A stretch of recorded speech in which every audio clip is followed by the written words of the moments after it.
you today? You feeling okay?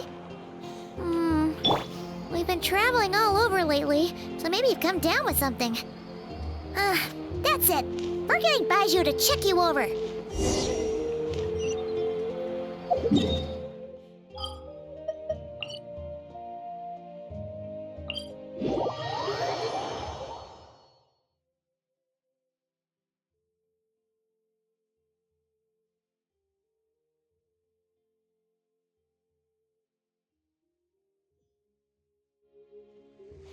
Merciless.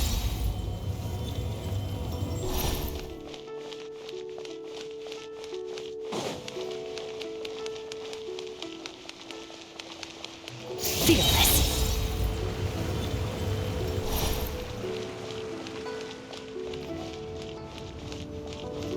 Oh. Baiju isn't in his shop. Oh, you're looking for Dr. Baiju.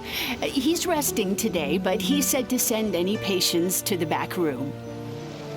Ah, okay. Thanks. We'll head on through.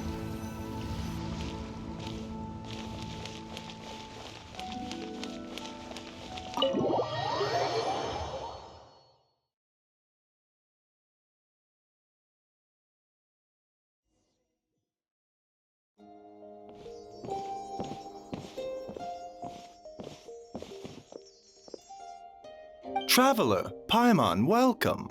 What can I do for you? It's the Traveler. He looks absolutely beat these days. He has these huge dark circles around his eyes, like he hasn't slept a wink. And he keeps spacing out.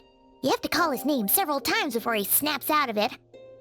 What do you think it is? Is he sick?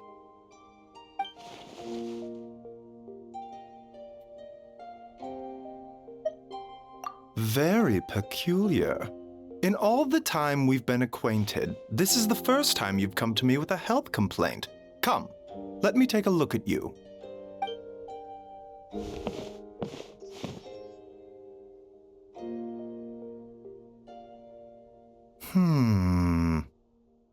Okay, Paimon does not like that expression, Baiju. It's not serious, is it? Complexion is good, eyes are clear, breathing is steady, pulse is strong.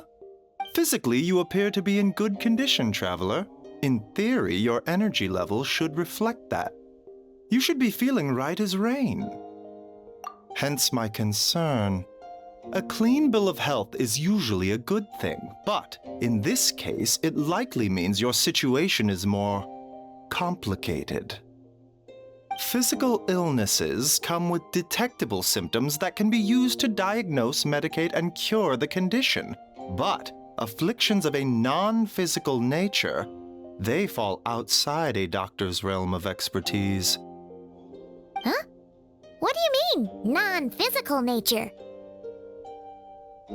Curses, dark magic, it's hard to say. It could just as easily be a simple case of mental fatigue. Why don't you rest here for a bit? Whatever it is we're dealing with, clues to your condition are sure to reveal themselves in time. Once we know the root cause, we can administer the right treatment.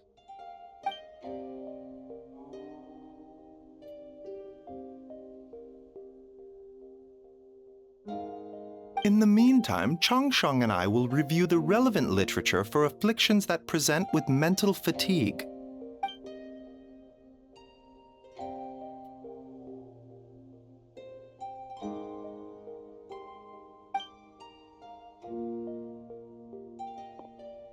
Oh, must be a rare condition if not even Baiju and Changsheng have seen it before. Well, all we can do is take their advice. You look like you're about to collapse anyway. Just get some rest. Paimon will be right here by your side. Fingers crossed you'll be all better when you wake up.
Traveler! Traveler! Rise and shine! Time to wake up! For once, you're making Paimon look like an early riser. It's already afternoon. Hopefully all that sleep did you some good. Feeling any better? A cut? What? Did you scratch yourself in your sleep? All right, let Paimon take a look.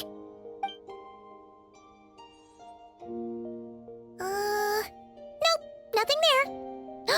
Wait, did you have a nightmare? Okay, don't panic. Paimon heard that dreams tell us what we need by showing us the opposite. So, if you had a nightmare, maybe all you need is something to cheer you up. Come on, Paimon will treat you to something yummy.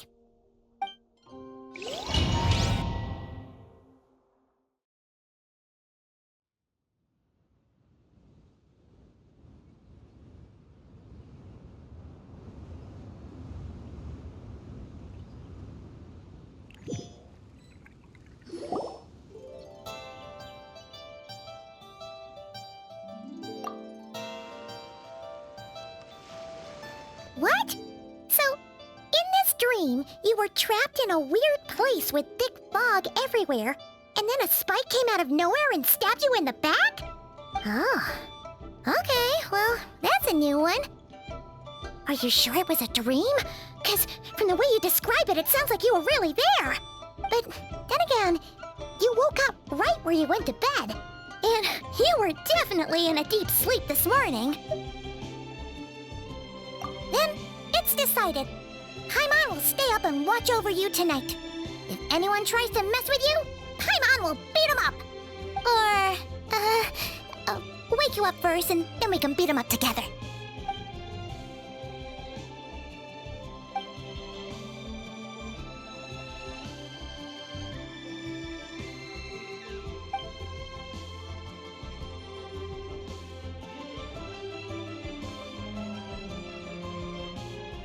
Something is missing. Did you just say something? The flesh remains whole, but the soul is incomplete. Left unresolved, the mind will wither away along with it. Ah! What the? Wait! Paimon remembers you! Your child's master! Skirk? Right! What are you doing here? The last time we saw you was at the Primordial Sea in Fontaine, right? But then we left and never learned where you went after that. Child's been looking everywhere for you, by the way. What brings you to Wanmin Restaurant of all places? You came here looking for us? And were you the one behind that hocus pocus just now? Tell me, what is it that you saw? Tight-lipped, huh? I suppose that's fair. You, I'll take a glass of wine. Oh, of course. Coming right up. We make this one in-house. It's not too strong. Enjoy. Chef Mao, I'll take a grilled tigerfish over here. Coming right up. If I knew we'd be this busy, I wouldn't have approved Shenhe's vacation. At the end of the day, what happens to you is of little consequence to me. I'm not here to try and win you over. Trust me or not, the choice is yours. If you want my help, now's the time to speak up. You have until I finish my drink. I was investigating an abyssal disturbance in the area and happened to notice you. Part of your soul is damaged, and the wound bears traces of abyssal corrosion. Need I say more? Neither of those things sound good.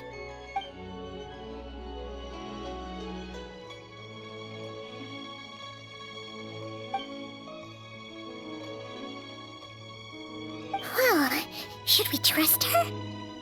She mentioned an abyssal disturbance. Maybe that has something to do with what's going on with you. But we could always find a different expert on the abyss to help us out. Yeah, and that thing she said about your soul being damaged is scaring Paimon. Definitely something we should fix sooner rather than later. Skirk's an interesting one, that's for sure. But from what Child's told us, she doesn't seem evil, at least. 1, 2, 7, 10. That'll do. Well, have you made up your mind?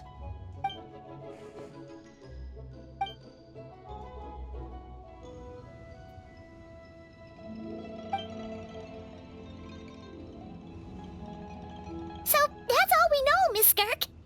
Ma'am, can you help us? So, you couldn't disperse the fog. I understand. Come find me in the Gwali Plains when you're done here. Oh, and I left cash for the drink on the table. Settle the bill for me, will you? Oh, okay. Huh? She disappeared! Wait, hold on. You overpaid. Here's your change. Oh, no. This includes the drink, so it should be the right amount. I didn't think you two ordered a drink. We didn't. It was that lady who came and sat with us, remember? You brought it out to her yourself. You sure? I could have sworn there were only 2 of you at that table. What? What'd you put in their dish, Chef Mao? Some kind of hallucinogenic mushroom? You got them seeing things. Seeing things? Wait, so neither of you noticed her? Young lady? About this tall? Wearing a purple dress? She ordered a glass of wine! Oh, now you mention it, that vaguely rings a bell. And it looks like I did open the wine jar, so it must have just slipped my mind. In any case, that settles your bill. Come again soon. Coming! Okay, what was going on there? It's like they didn't remember Skirk being there at all. Even Paimon was half convinced we hallucinated the whole thing. But that Mora she left for us was definitely real. Oh, this whole situation is giving Paimon the creeps. But...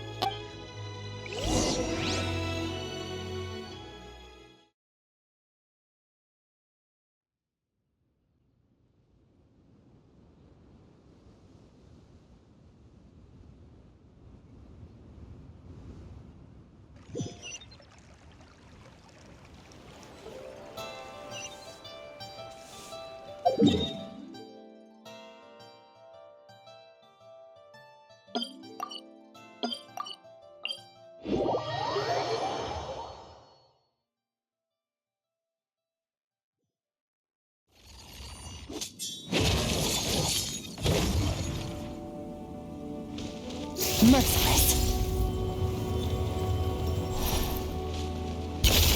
Paradigm shift.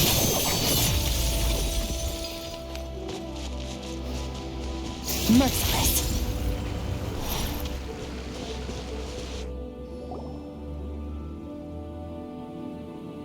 Whoa, what are all these rift hounds doing here? Huh, looks like they're collecting something. Let's go check it out.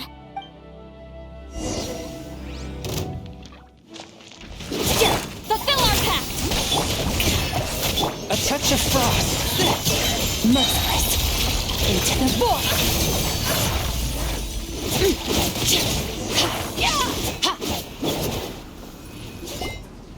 So, this is what they were collecting.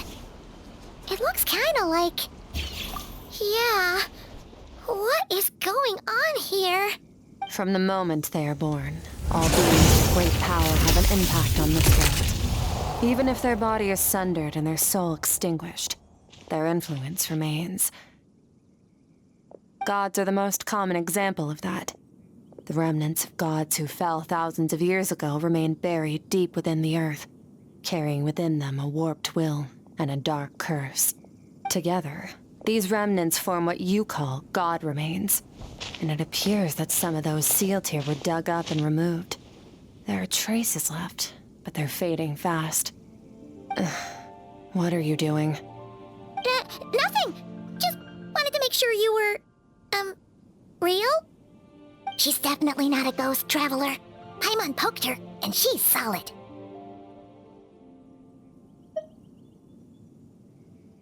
Your life hangs in the balance, and that's what you're fixated on?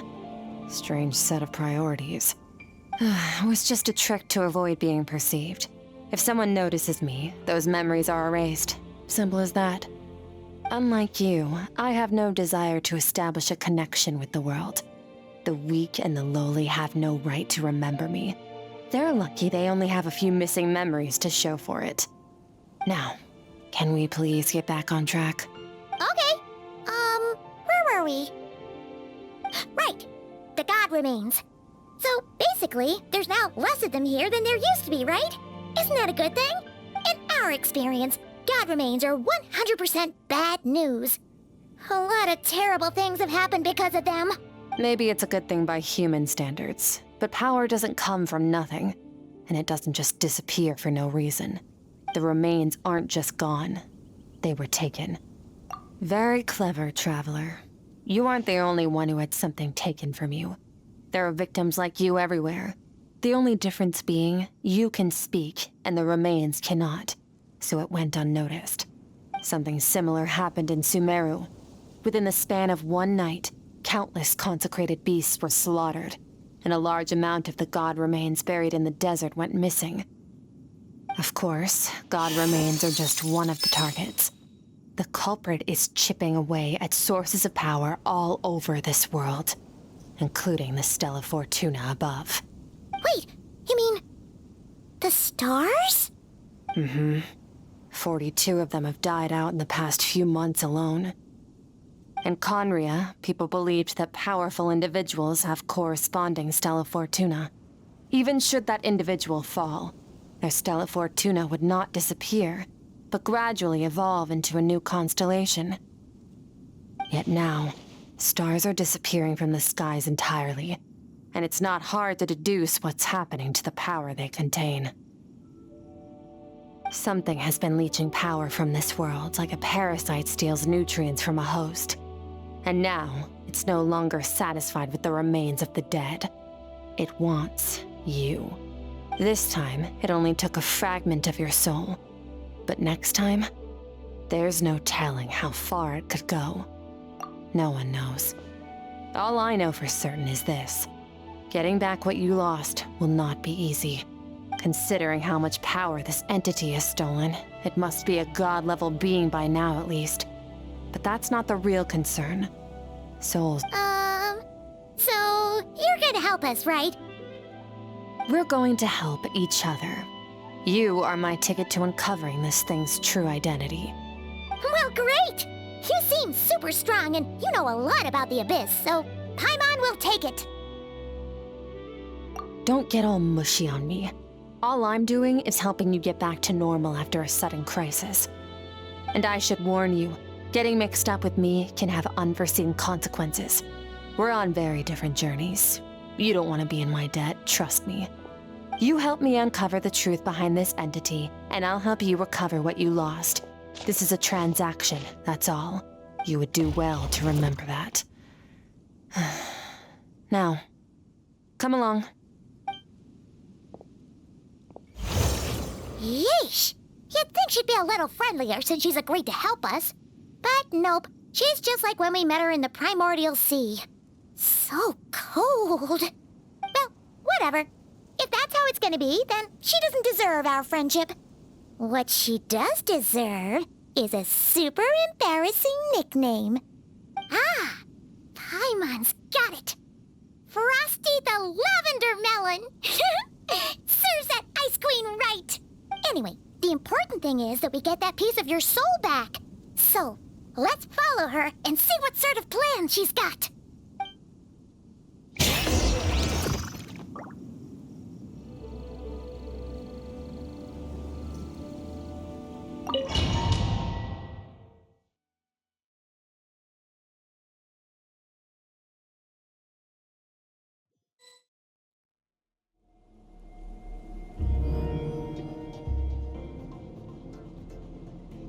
Whoa! This place is way bigger than Paimon expected. Where are we? This is where I live. I suppose it's the closest thing I have to a home here. It is. I brought you here because time flows differently in this place. I don't know how much Ajax has told you, but when he fell into this space, I mentored him for 3 months. In that time, only 3 days passed in the outside world. Ajax? Oh, right! That's Child's real name! Yeah, Paimon remembers him mentioning something like that. So, a month here is equivalent to 1 day in the outside world? That should mean we're safe from that power-hungry soul snatcher for now, right? Yes, well, I didn't bring you here just to show you around. In the outside world, the Traveler could be attacked at any moment. But coming here has bought us quite a bit of time.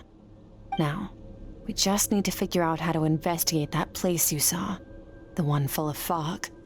Both your description and the abyssal disturbance I felt point to that space having some connection to the abyss. It could even be a domain similar to this one. The thief who stole that fragment of your soul is hiding there. But the abyss is a chaotic and turbulent place. If we want to pinpoint their location, we need to see what that space looks like without the fog.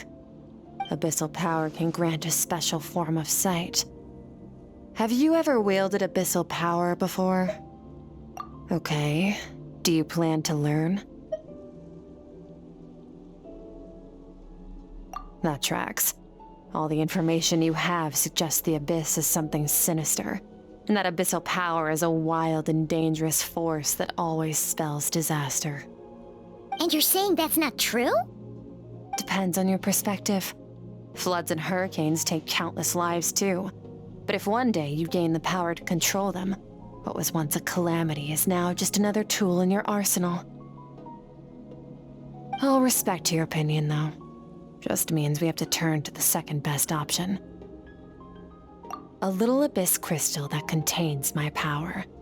Wear it on your head, and we'll be able to perform dream mirroring when we fall asleep. Dream mirroring? It means experiencing whatever the other person is dreaming. Everything they see, think, and feel.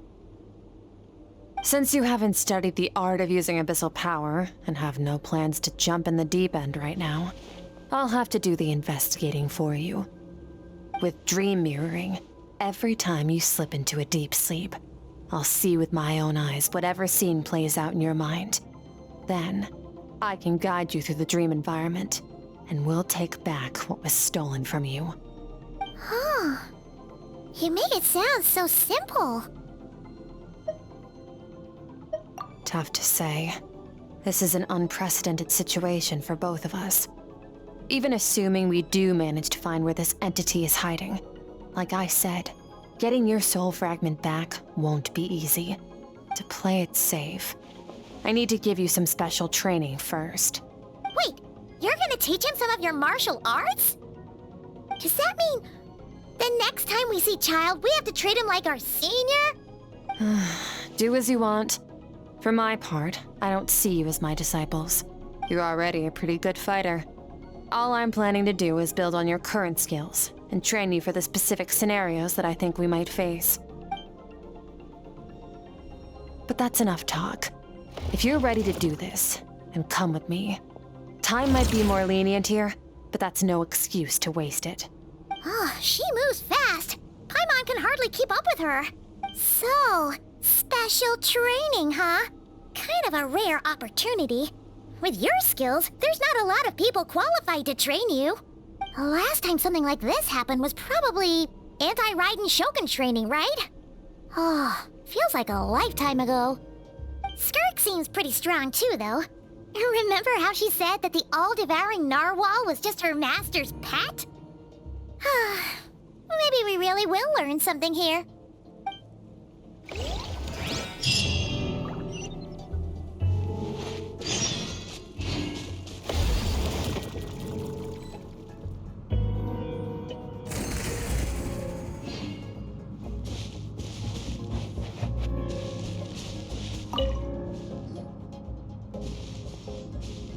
Ready?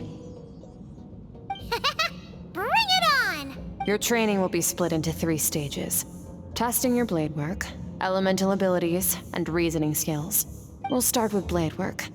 You're no rookie in this area, so I won't bore you with the basics. During your long journey, you've no doubt sparred with a lot of talented sword fighters.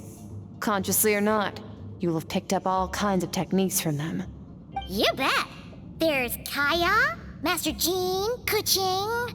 Oh, and Kazuha, Ayaka.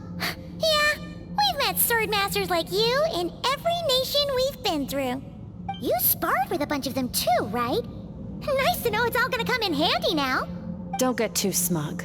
In sword fighting, techniques alone are not enough. You need a cohesive system to bring it all together. A style or school of fighting. To use the human body as an analogy, your style is your skeleton, the foundation, the framework. Techniques are the muscles and other flesh attached to the bones. This is where your strength comes from. Improving your sword fighting is like growing that body. If your frame got bigger and taller, but you didn't add any muscle mass, you'd be weak and flimsy. Then again, if you packed on pounds of flesh without a big enough frame to support it, you'd end up bloated and unwieldy. You need to do some introspection. Take a good, hard look at your past experiences and figure out which parts of what you've learned are just techniques, and which parts can be used to form your own system of blade work.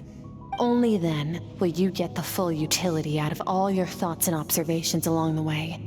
Only then will every strike you deliver make perfect sense. Wait, is that it? Paimon thought you were gonna teach him some cool new moves.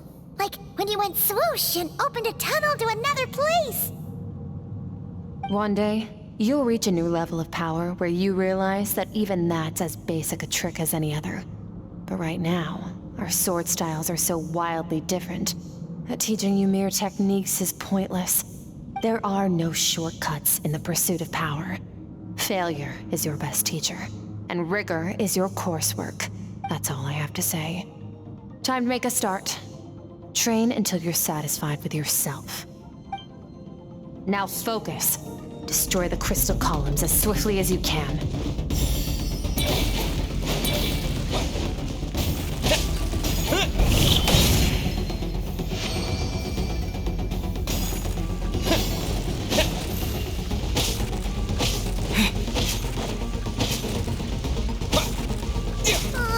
This is making Paimon's head spin. Hang in there, traveler!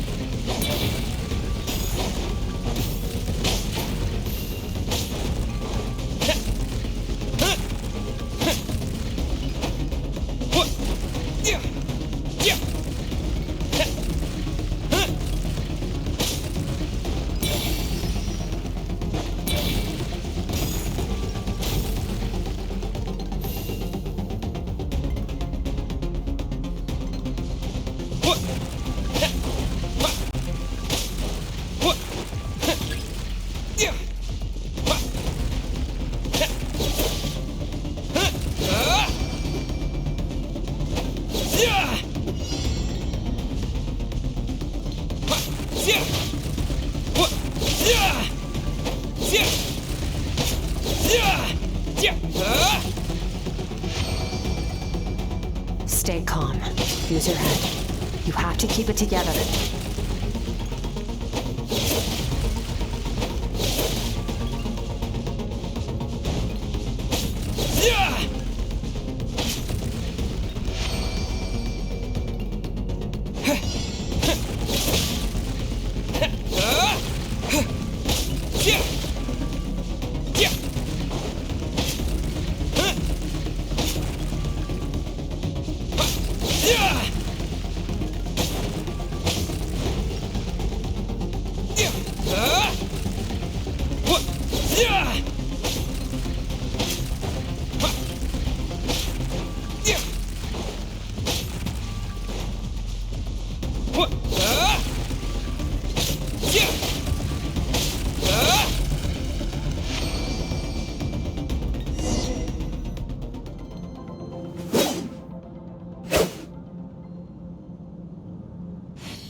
This moment will be frozen in time. Cut to the chase! Consider a moment of true mastery that you've witnessed in another person, and ask yourself, what lies beneath the surface?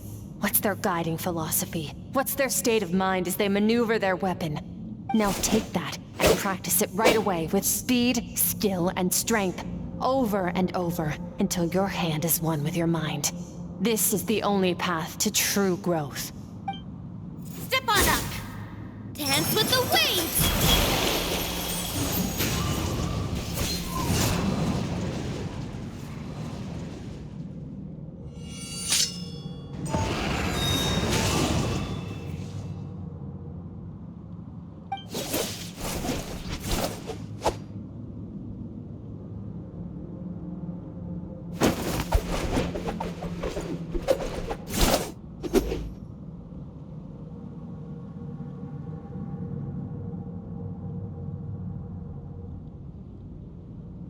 If you start to tire, empty your mind, but do not stop. Stay in that frame of mind as you keep up the fight. Get rid of all redundant movements. Imagine your sword is an extension of your own body. Wield it just as you wield your arms, hands, and fingers. 'Twas on a deserted, moonlit night that the hero approached the vile dragon's limpid lair. Ring cutter! Feathers fleeting wet, the white heron treads water, a sight without flaw. Master of Inazuma Kamisato art Tachijutsu.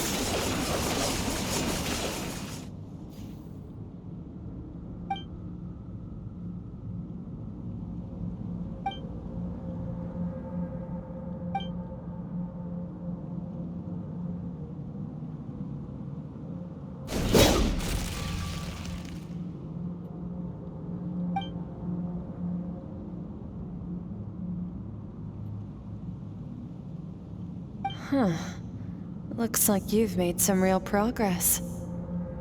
That concludes your training session. Awesome! Paimon knew you could do it! How do you feel? As you should be. Time flies when you're training hard. You've actually been going for several days now with no rest. Yeah, meanwhile Paimon's had a whole bunch of naps. But you were so focused, she didn't want to interrupt you. Go get some sleep. I'll be doing the same very soon. Let's hope you see that foggy place in your dream, so I can get this investigation over and done with.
Skirk, why are you skipping classes again? We've talked about this.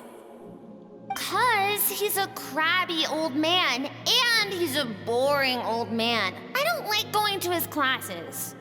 Excuse me! You shouldn't talk about your teacher like that! It's very disrespectful! All right, let's not get into a big fight about this. Skirk's learned what she needs. There's no point forcing her to sit through more classes if she doesn't want to be there. But I'd still love to hear about what you got up to yesterday. Why don't you tell your dad all about it? I went diving and I saw this huge fish. I never knew they could get that big. It looked kind of dumb though with that stupid big fat head. I tried to shake its fin, but it just spat water at me. Oh, and today I'm gonna go to that prairie up north. There's supposed to be this giant bird there that can spit fire. I bet if I climbed on its back, it could fly me all the way to the stars. Then I suppose your old dad should get one as a pet too. Otherwise, how are you gonna hear me call you for dinner up there in the stars? When it's time to eat, I'll come back on my own, Zilly. Anyway, gotta go. Bye, Mom. Bye, Dad. Wait! Put on a coat at least. You'll catch a cold. I'm talking to you, young lady. You spoil that child, you know. Ever since that merchant ship arrived, she practically lives outside. Always going on about exploring the beyond one day, whatever that means. Let the kid do what makes her happy. Besides, we both know you're all bark and no bite. Come on, our little adventurer's gonna be hungry when she gets back. Let's get started on dinner.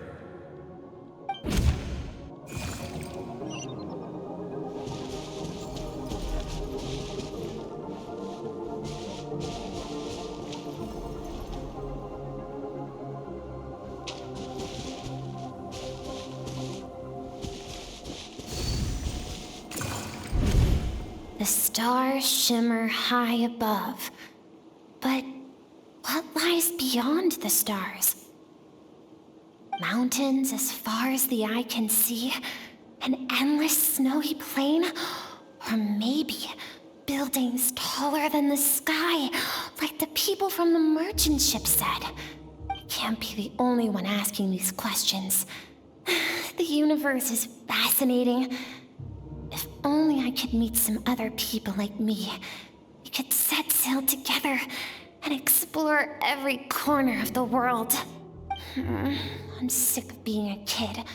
There's so many amazing things out there, and I'm ready to see them all. But for now, I'm starving. Better get back.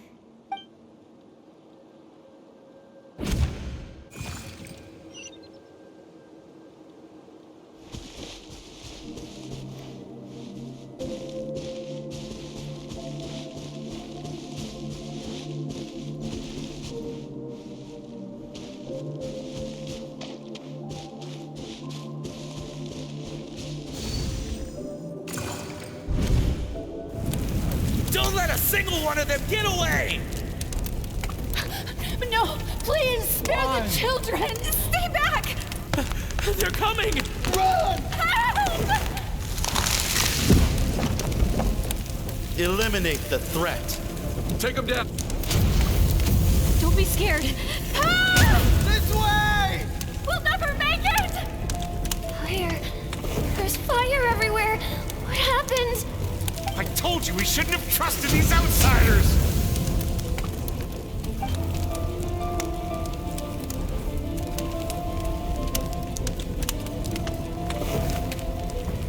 Why are you doing this? What did we do to deserve this? We welcomed you with our finest food and drink, showed you the best our home has to offer, gifted you cloth dyed by our own hands. And this is how you treat us? Run! Save yourselves! Captain, Zone 3 is clear and we have Zone 2 surrounded. Begin extermination. Remember the orders from upper command. No one is to be left alive. Rest assured, sir. We have enough munitions to annihilate these savages and burn their entire civilization to the ground. Good. The only ones who put up a real fight are that man and his wife, correct? What's their status? We shot the man in the ankles and the wife broke her wrist attempting to fight back. They won't be doing much more fighting. They're holed up in their home for now, but they won't last long. To prevent them from making some kind of last stand, we're planning to clear out the other zones first so we can send a bigger squadron to surround them. Well, well. Turns out some of these beasts do know how to use their claws. Now the threat these savages pose will be undeniable. Let them cling to what's left of their lives for a little longer. Once the other zones are cleared, I'll cut off their heads myself.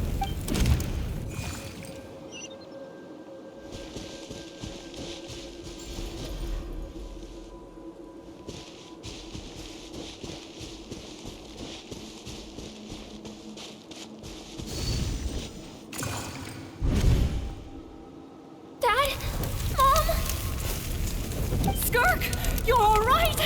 Thank heavens. I'm so happy to see you, sweet girl. But you need to go. It isn't safe here. They'll be back any second. What happened? You're bleeding a lot. Dad? This is the place. Alert all units. Prepare to surround. Run, Skirk! Run as far away as you can. Don't trust anyone.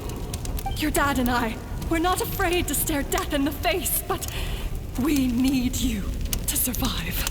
My clever girl, so curious. You're already so brave. I know you're going to grow up to be such a positive light in this world. Whenever you miss us, just play this song. Remember, life is a gift.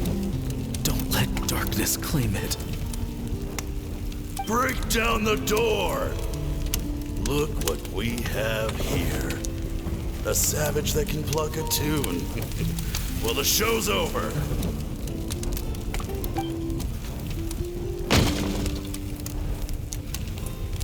You! Stop singing! Shut it! I said shut it or I'll make you! Fine. Have it your way!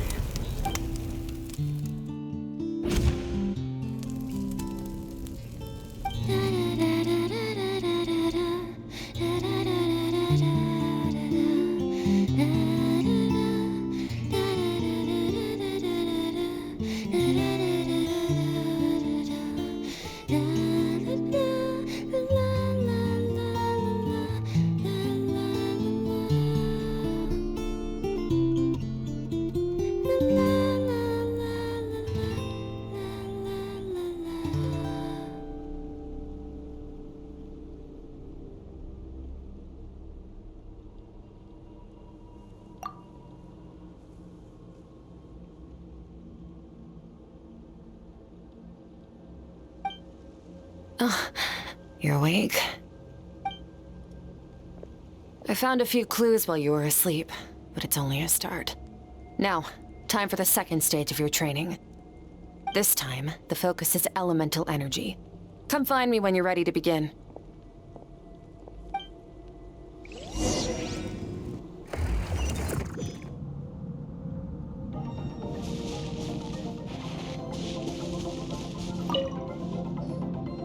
Man, staying in the abyss feels so surreal, don't you think? No day and no night. It's like time hardly exists. If we weren't careful to keep track, it feels like we'd have no idea how long we've even been here. Well, except for the fact that Paimon still gets hungry like clockwork. You go do your training. Paimon's gonna grab a bite.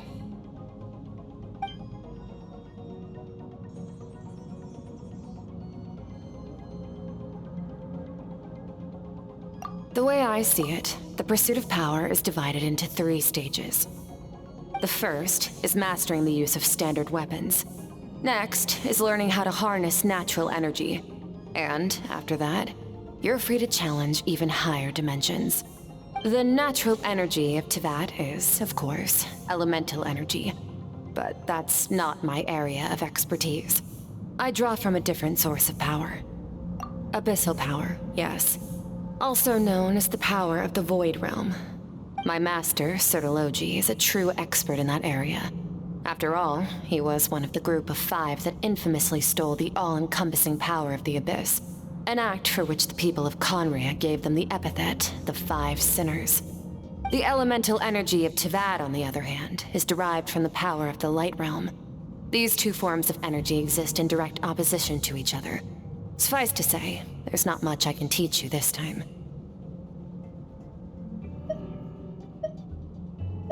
A keen observation, traveler. Call it respecting local norms. The Abyss stands in direct conflict with the will of this world. So, to make my life easier, I disguise my power to make it appear Khaenri'ah-like in nature. It's a technique I learned from some Khaenri'ah ruins, known as the Seven Shifting Serpent. If you ever change your mind about delving into abyssal power, I can teach it to you. So I've heard. You seem to have a knack for removing abyssal power. But is purification really what's going on there? Like I said, power does not simply disappear. Just thinking out loud. Let's focus on your elemental training. That's what's gonna help us if the situation gets tricky. True growth comes from adversity, but only if you make the choice to pick yourself up again every time you fall. So, it's time to push yourself to the limit, and then keep pushing. This is the only way to advance at pace. Use the power of Animo to clear the field as fast as you can.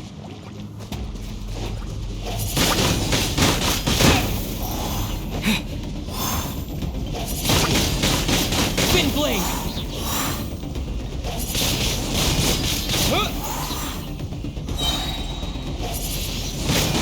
Wind Blade! With the wind!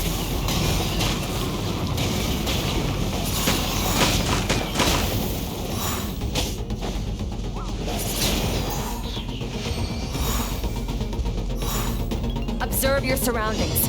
Look for things you can use to tilt the scales of success in your favor.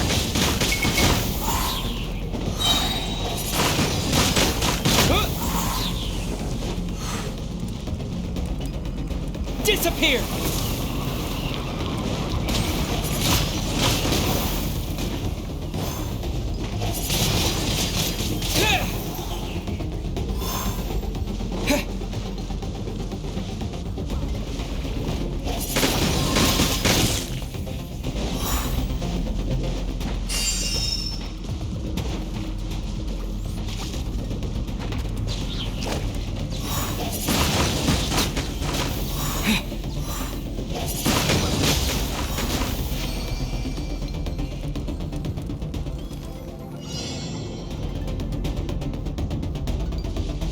Use the power of Hydro to destroy the spikes.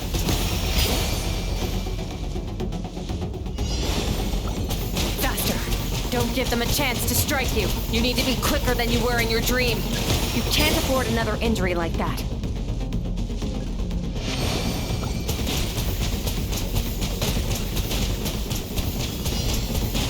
Water jet! Water jet! Go! Go!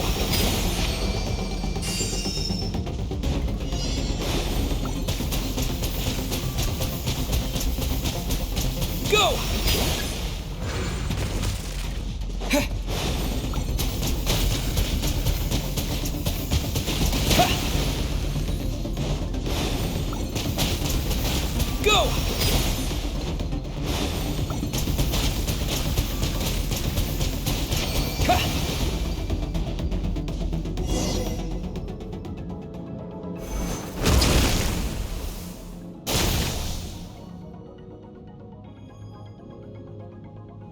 You need to understand what makes you special.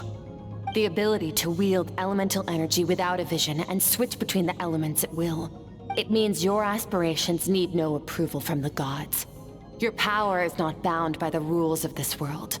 So be bold. Do not be afraid to chart your own path.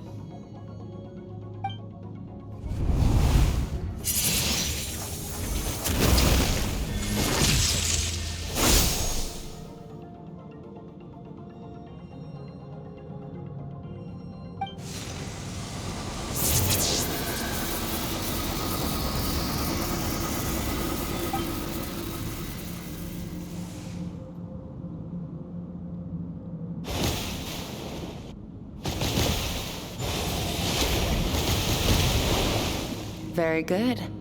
Seems you've reached a deeper level of connection with the elements. Long enough for you to lose yourself in your training, which is a good sign. Relentless practice with the elements has drained all your strength, but it's also what allowed you to make progress. Get some rest. When you wake up, we'll proceed to the final stage of your training.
What is the secret to power? Longing, hatred, self-preservation. No, it is fear. The fear of losing those you love. The fear of watching your home burn. Fear of loneliness. Fear of death. Fear is the source of evolution. It forces humanity to adapt to their environment and overcome hardship. It is in the process of prevailing over our fears that we surpassed first ourselves and then the rest of the world. That fear is now part of you. It calls on you to evolve. And it is time to answer.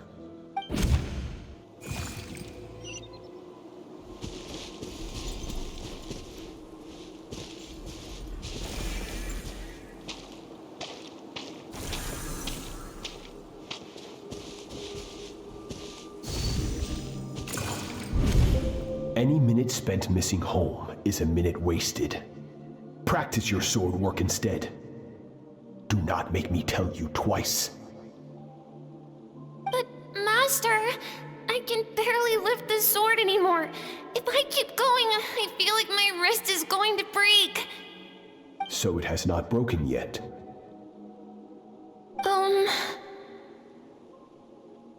Then pick up your sword and keep practicing until it breaks. I want to hear the cracking and splintering of bone.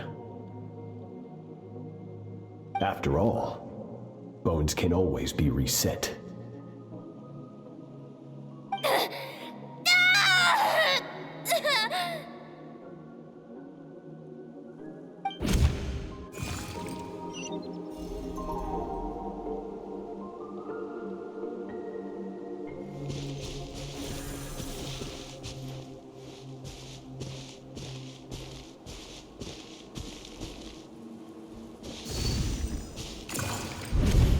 Good, Skirk. Once again, you survived. How do you feel?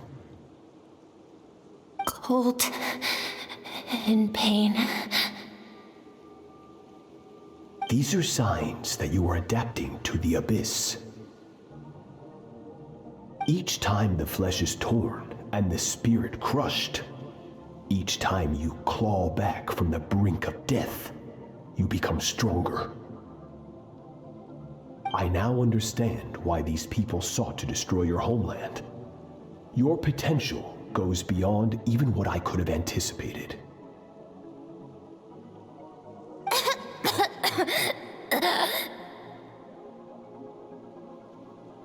But you still have much to learn in your pursuit of strength.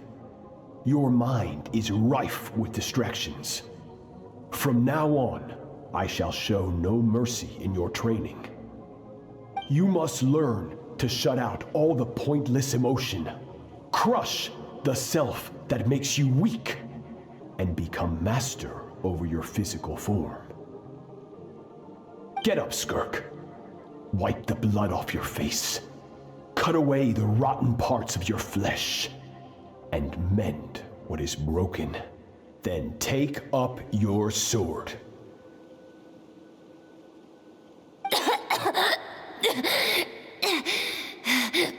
Yes, Master.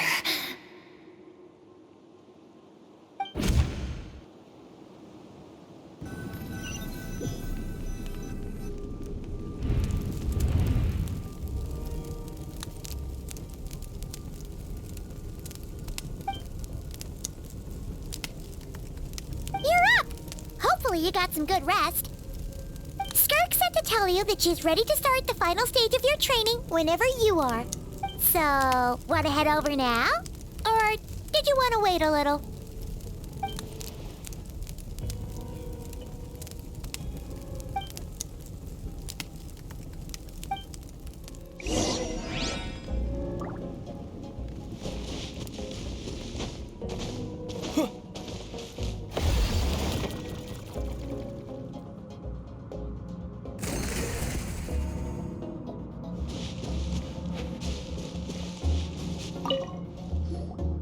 From your training so far, you have gained better command of the sword, and more control over your elemental abilities. That's only part of it. Experience is the real teacher. Your journey, the friends you have made, the dangers you have faced. These have taught you more than I ever could. Now, it's time to focus on how you react under pressure. You must be able to think rationally, even in unpredictable combat situations. To simulate this, I'm going to attack, and you're going to block. Ready? Not bad. That defensive stance looks near unbreakable. Just like your sister. Oh, that reminds me. You still don't know what happened to her, do you? Hey, no fair! That's cheating! You think every opponent has the same moral code as you? You can denounce their deplorable methods all you want, but only if you live to tell the tale. The dead don't get to complain. Strong emotions will always arise in combat. Anxiety, anger, fear. But a true warrior is never at their whim. Only when you are free from the influence of emotion can you make the right choice, no matter the situation. How amusing. Almost sounds like you think you know me. But you don't. You can choose your own path. We are not the same. Let's begin. Try to use reason over emotion. Make the most rational and advantageous decision in any given moment. This is your final training session. Look alive. Same drill as before, but this time I'm going to interfere. Hold your focus. Yeah! Go!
Not bad. Better than I expected.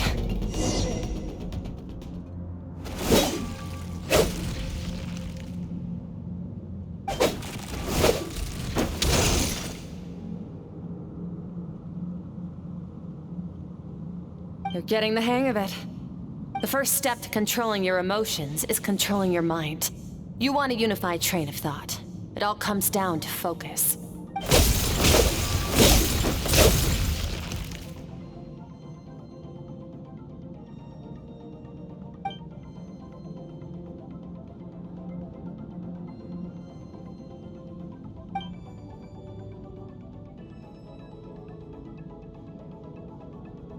Your mind is rife with distractions. From now on, I shall show no mercy in your training. You must learn to shut out all the pointless emotion, crush the self that makes you weak, and become master over your physical form.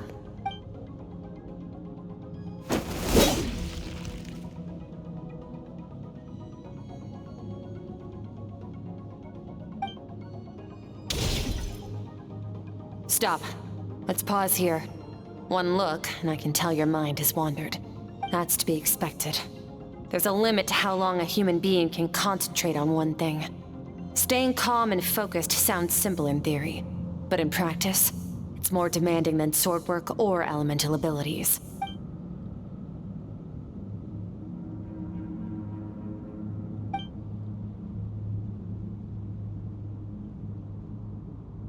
Get some rest.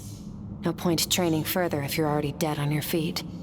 Like I said at the beginning, the only goal of this training is for you to reach a point that you're satisfied with. You managed to push past your limits, which is a good start. You can be proud of that and sleep well knowing that you've earned it.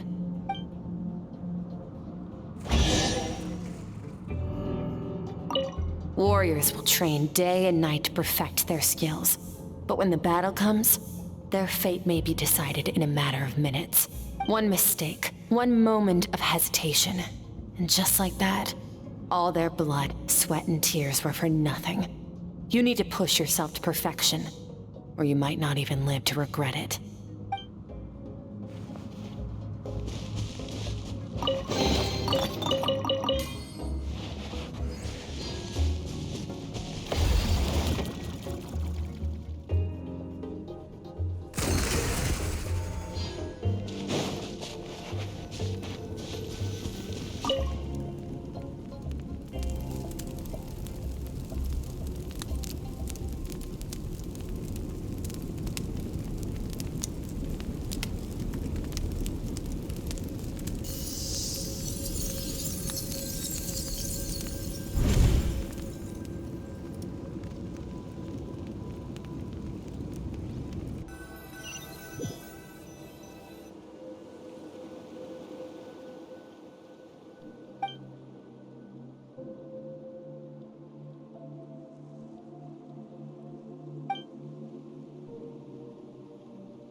Skirk is amazing. She faced down that terrifying giant and cut its head clean off. Oh, she got hurt though, didn't she? I heard it was pretty bad. Yeah, well, that's a given. But the moment she was on the mend, she got right back to practicing her sword work. I heard Master suffered a grave injury once too. Lost an arm and a leg and still came back stronger than ever. Skirk's becoming more like him by the day. Incredible. I wonder if I'll ever reach their level. They're always so resolute, so unshakable.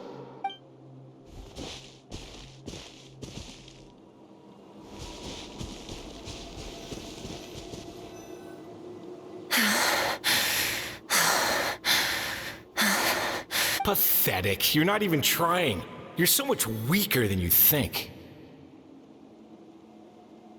Skirk, have you become a positive light in this world?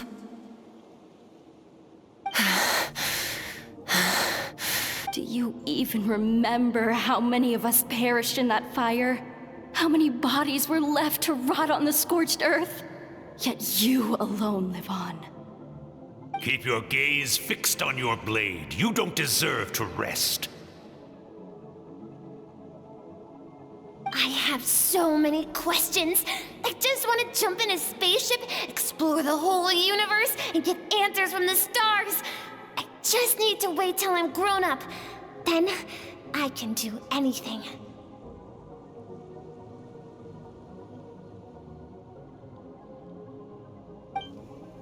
Now, you must bid farewell to who you were in the past and become someone stronger. Run, Skirk, run! Only death awaits us here. Keep running, and don't ever look back.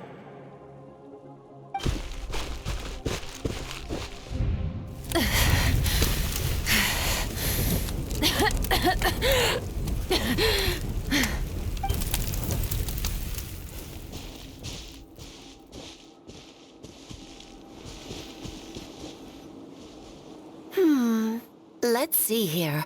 First things first, you need a new identity. Going around telling people you're from somewhere beyond the stars won't do, now will it? How about saying you hail from beneath the earth instead? As the Khaenri'ah saying goes, venturing out into the universe and down into the abyss are the same in that both are braving the dark unknown. Well, I'm a visitor on this planet, so I'll follow the rules. Ah, splendid. That saves me quite a bit of trouble. Let me offer you a piece of advice in return, although it might not be what you want to hear. I know the pursuit of strength is important to you, but taking a moment for yourself every once in a while is never a bad idea. Ignore her existence for too long, and there will come a day when you can no longer hear her voice.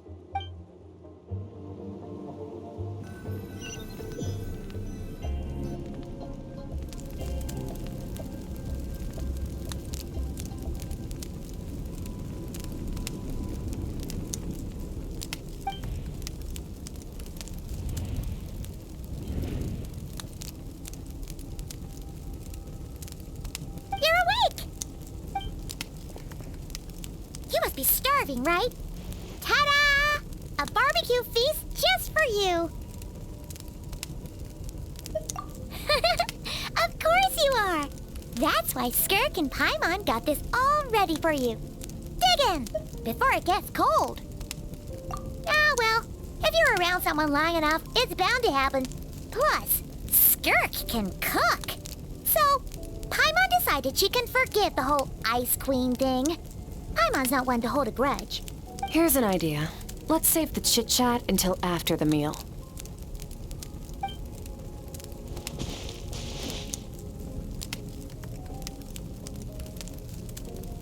Ugh, so full.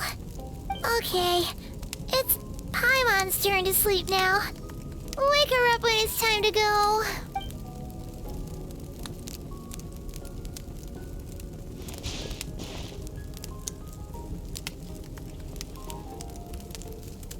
I have good news. First, your training is complete. You have what it takes to wield immense power. Now it's just a matter of putting it into practice. Continue to learn from your journey and hone your skills against formidable opponents. Second, I've located the culprit we've been searching for. Next, we just need to retrieve the missing part of your soul, and our business will be concluded. When Ajax trained with me, he once told me he was bursting with questions. So I allowed him to ask me 3 of them before he left. You and I may never meet again, traveler. So if there's anything you want to ask me, now's your opportunity. Just like Ajax, I'll answer 3 of your questions.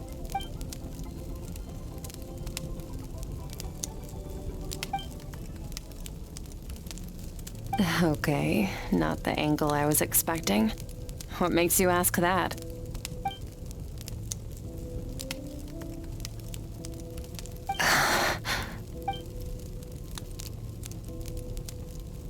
I knew that was a possible side effect. Closed off my mind to you for that exact reason. Even with the dream mirroring, you should have seen nothing but endless darkness.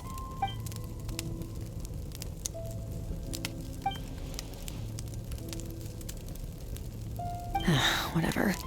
Must have been a flaw in my execution. I shouldn't be too surprised.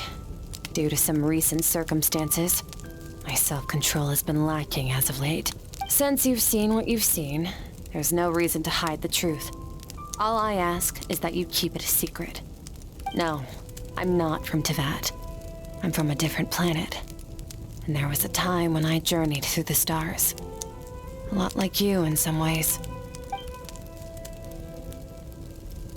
No, we're different in that respect. You're influencing the fate of this world. But me, I'm just passing through. Several hundred years ago, my master, Surtalogi, opened the border between worlds and sent me here. But this is not my home. And one day, I'll return to the vast unknown of space. So, there you have it. On to your second question.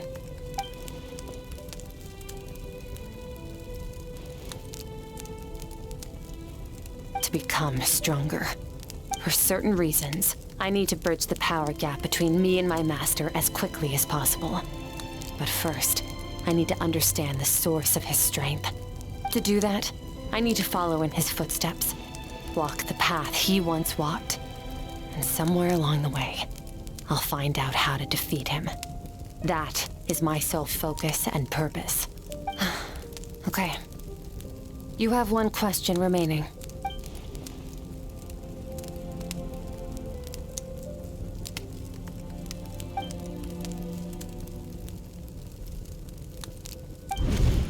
You make it sound so easy. Ever since the incident I experienced there, I've never stopped searching for Master Skirk and that unknown abyss. But it's been years now, and I've still found nothing. Well, your last question? Ajax. His situation is different than yours. Before you ever crossed paths with me, you'd already encountered many formidable people, studied their techniques, and developed your own skill set. So, during your training, all I had to do was build upon that foundation. But Ajax was so young when he came to me. A complete blank canvas. Children can't help but imitate their role models. In the long run, that would only hinder his growth. Once Ajax has enough strength in his own right, I will allow us to meet again. Until then, let that motivate him to reach his full potential.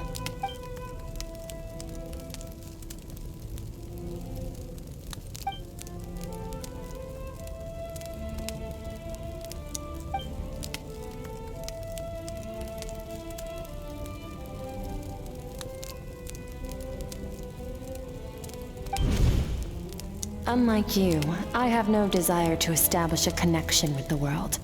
The weak and the lowly have no right to remember me. They're lucky they only have a few missing memories to show for it.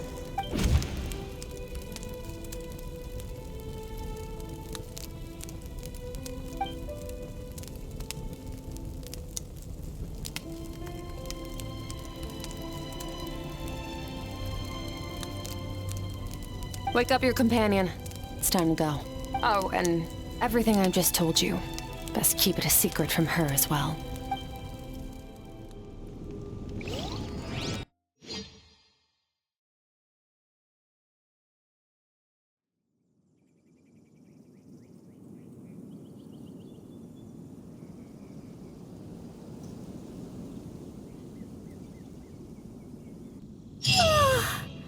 Time to go.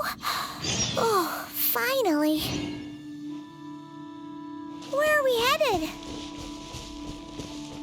Just follow me. I'll open an abyssal rift close to the culprit's location. It will take us to where he's hiding.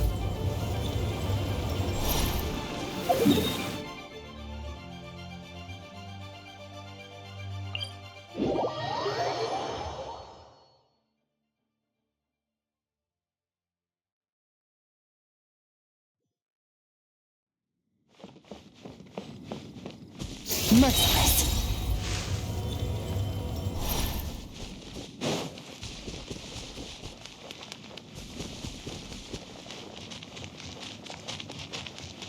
Merciless.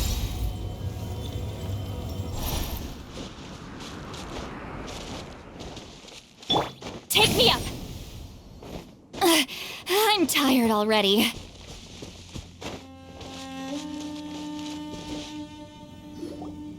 Wait. This is near the chasm, right? Yes. If we enter from here, we'll be able to reach that place from your dream. You have some experience with abyssal domains by now, but still, this is someone else's territory.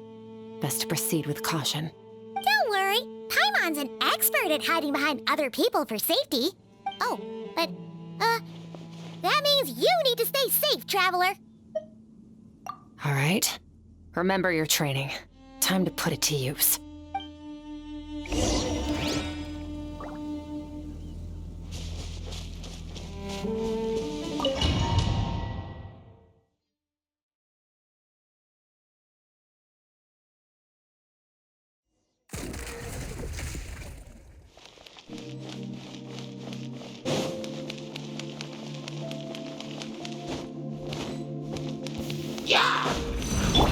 Bombs away!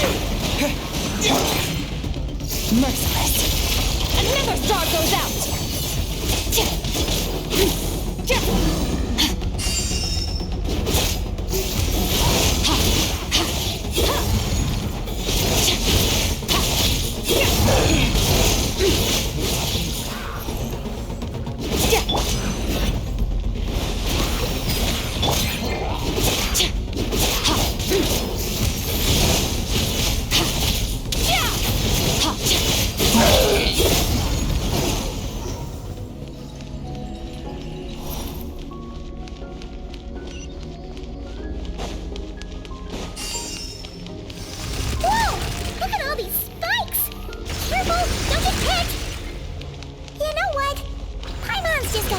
Behind you.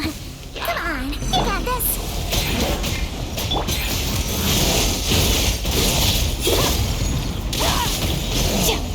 Hey, what are you two doing?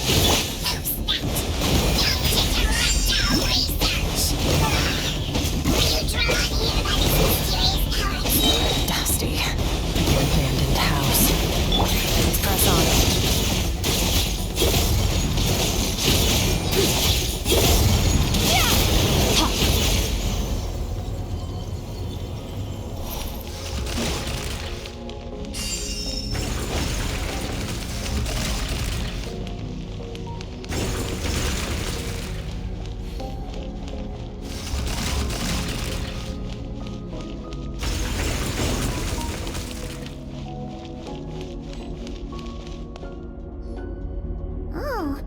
Looks like this is a dead end. Did we make it to his hiding place? Ugh, this fog is making it impossible to see anything! This should be the place where you were attacked, traveler. The missing part of your soul should be nearby. Can you sense where it is?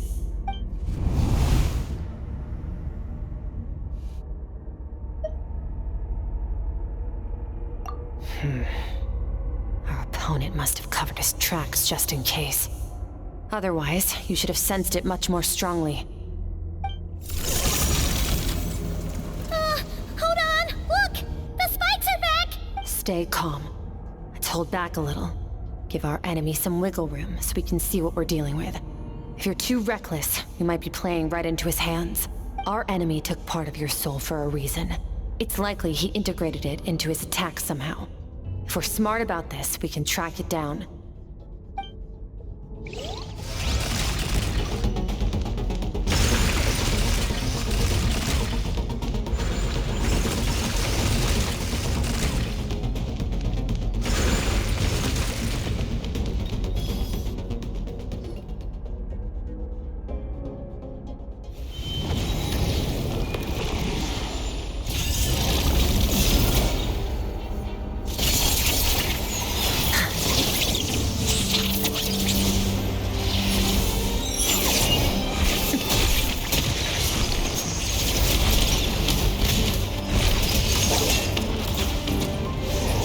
From the start, the attacks have been focused on me. Trying to break through my defenses? I see.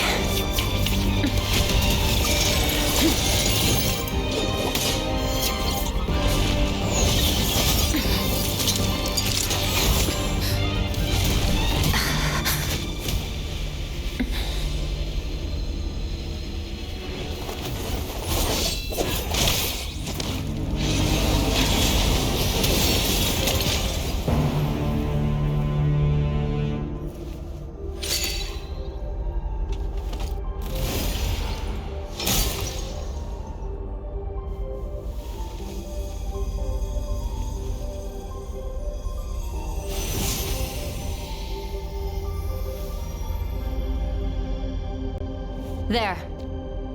I got it back. Traveler! Skirk! What happened? It looked like Skirk just got...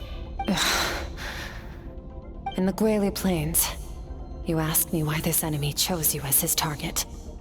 Now, the answer is clear. It's not just the fact that your strength is impressive.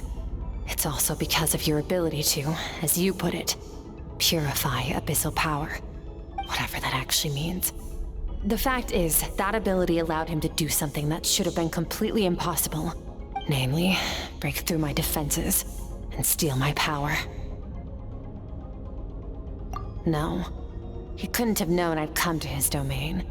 He only stole your soul fragment because he knew the value of its power.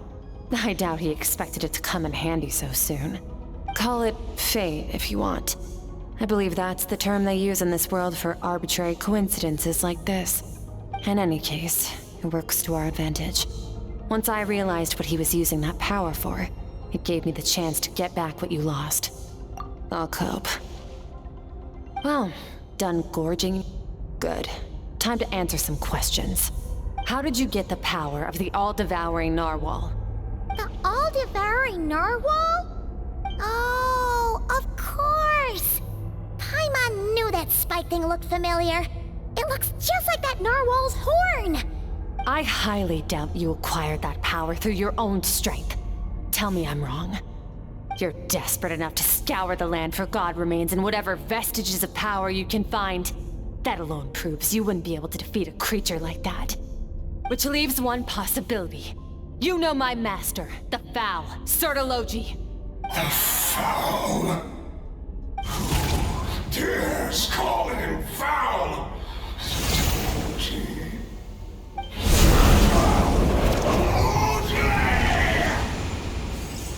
What's wrong?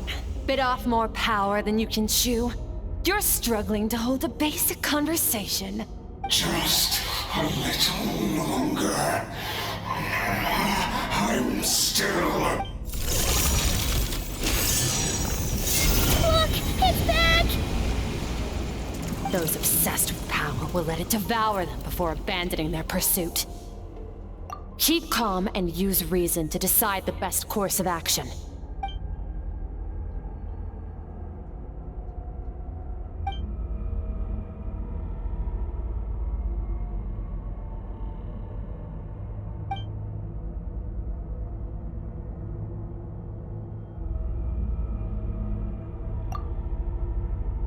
Wise decision. Final victory doesn't always come after a single battle.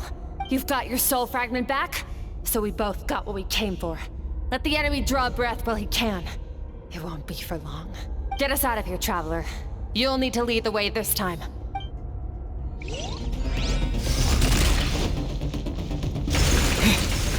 Skirk, is your shoulder gonna be okay? The wound is minor. It'll heal in no time.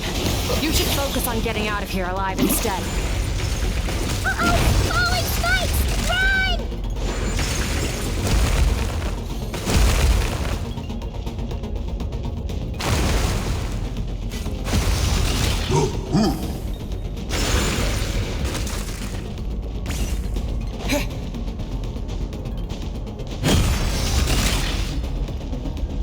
Watch out! Looks like this place is about to collapse!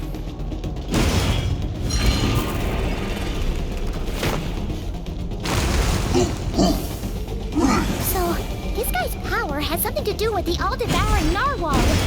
Did you know that all along, Skirk? I had my suspicions.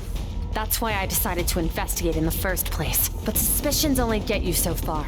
I needed to verify it for myself.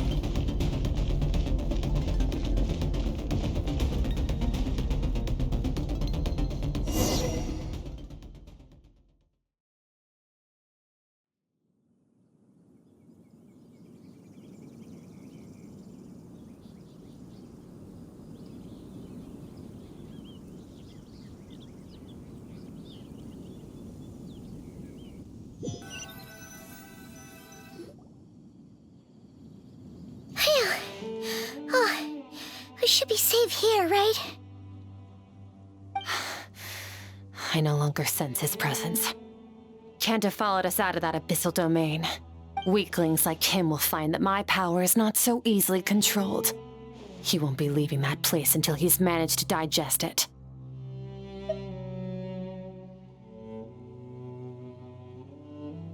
You seem surprised. I suppose that's fair. You've seen but a fraction of what that whale is capable of. That gaping maw could swallow a planet whole. It's called the all-devouring narwhal for a reason. Devouring is what it does best. It can extract power from anything, dead or alive, as long as it manages to make physical contact. Yeah. When we had our run-in with that thing, Neuvillette mentioned that it has an instinct to devour. Your dragon friend recognized the nature of its abilities and used the power of Hydro to protect you. That worked because it was in a satiated state, so it was somewhat less aggressive than usual. It's a different story when it has no more power to feed off of. That's when its true voracious nature kicks in. It could devour everything on the planet in that state, which is why I cast it into that void space. But I hadn't counted on there being anyone left on this planet capable of wielding its power. To me, that says he must have encountered the whale a long time ago. Meaning, he must have known my master. Exactly. It told me everything I needed to know. Hence why I said we both got what we came for. And I believe that brings our transaction to an end. Now that you're whole again, you can get back to your own journey. I'll handle the rest of this situation myself. No way! We can't leave now! Something was stolen from you because of us! We have to help you get it back! This isn't my first taste of failure or losing power. When you fall, you get back up again and become stronger. That's how it is. But what if that monster finds you before you're all better? Plus, how are you gonna get home? It's not like you can just go swoosh and open a door to the abyss again. Not without your full strength. So, sticking with us for the time being doesn't sound so bad, does it? Fair enough. Then take this. What is it? A bag of Mora. Nothing in this world is free. I know that much. I'll leave the planning to you. Hurry up and decide where to go. We shouldn't linger. We should take Skirk somewhere she can rest. But where? Paimon gets the feeling Skirk wouldn't like being around a lot of people. Oh wait! Baizhu said we could rest in the back room of the pharmacy, didn't he? Let's head there!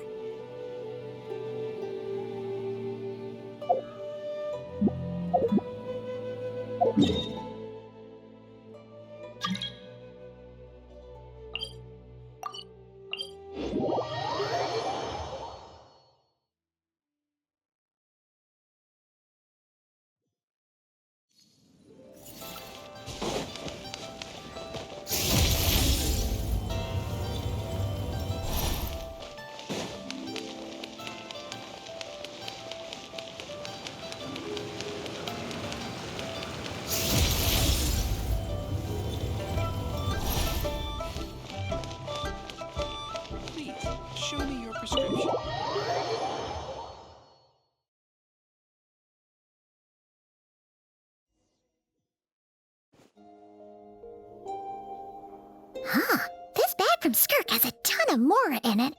Does she have a job or something? Wait, no. After what we saw at Wamin Restaurant, that seems impossible. Can you imagine? It would go something like, I'll be collecting my paycheck now, boss. Oh, sure thing. Wait, who are you? Have we met? Can't hold a job if you make everyone forget about you. So, what did you do to get all this Mora? Claimed some buried treasure, took care of a few monsters that were causing trouble. Nothing untoward. It's safe to use. Ah! You heard all that? A sonorous voice like yours is hard to miss. I wouldn't be surprised if the sound of it traveled to the nearest mountaintop. Then, did you by chance happen to hear Paimon's little, joke earlier? You mean when you called me Frosty the Lavender Melon? No, sorry. Paimon totally misspoke just now. She didn't say that at all. It was, a Paimon lookalike. Yeah, She's a piece of work, that one. Always impersonating Paimon and giving people weird nicknames. Okay, fine. The truth is, Paimon didn't like you all that much at the start, but things are different now. You helped the Traveler in a big way, so what do you say? Friends? Ugh. I noticed there was only one bed. Go ahead and get some rest. Wait, what about you? I don't get tired, and I don't need rest. I'm going to practice my sword work. That should help me regain some strength. But your shoulder... Hey, don't just leave! Whatever. Let her tire herself out. She'll come back eventually. Let's get some sleep, Traveler. That comfy bed is calling, Paimon.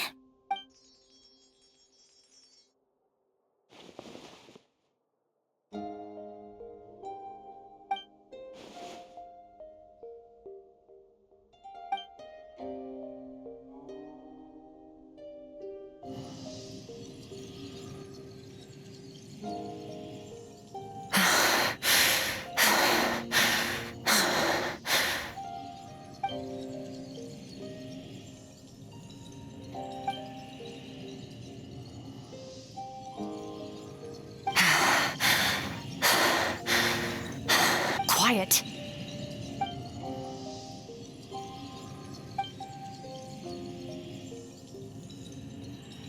Do you even remember how many of us perished in that fire? How many bodies were left to rot on the scorched earth? Yet you alone live on. Keep your gaze fixed on your blade. You don't deserve to rest. Run, Skirk. Run! Only death awaits us here. Keep running, and don't ever look back.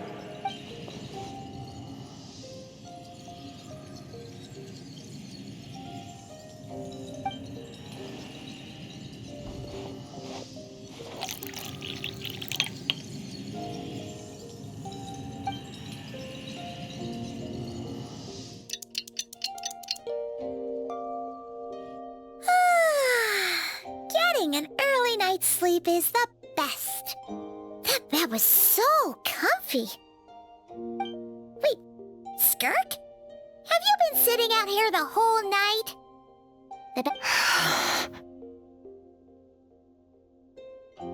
About 60%, maybe 70. Whoa! Paimon thought it would take at least a couple of days. That was fast. No, not fast enough. That's 20% less than last time. Same training regimen, same intensity. Nothing felt different, but somehow the outcome fell short. No, I think the problem's with me. I need to meditate for the next 2 days. Deep introspection should help me find the issue. Ooh, sounds intense. We'll watch over you in the meantime, then. Thanks. See you in 2 days.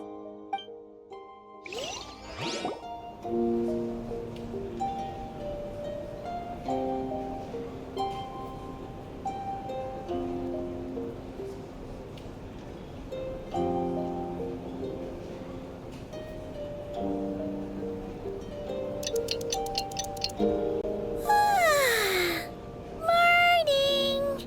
Skirk is still meditating, huh? It's been 2 days already. Shouldn't she be awake by now? Paimon can't think of anything we can do to help. Oh, wait! Breakfast! That's it! Paimon will go get breakfast! Skirk is gonna be starving when she wakes up. Be right back.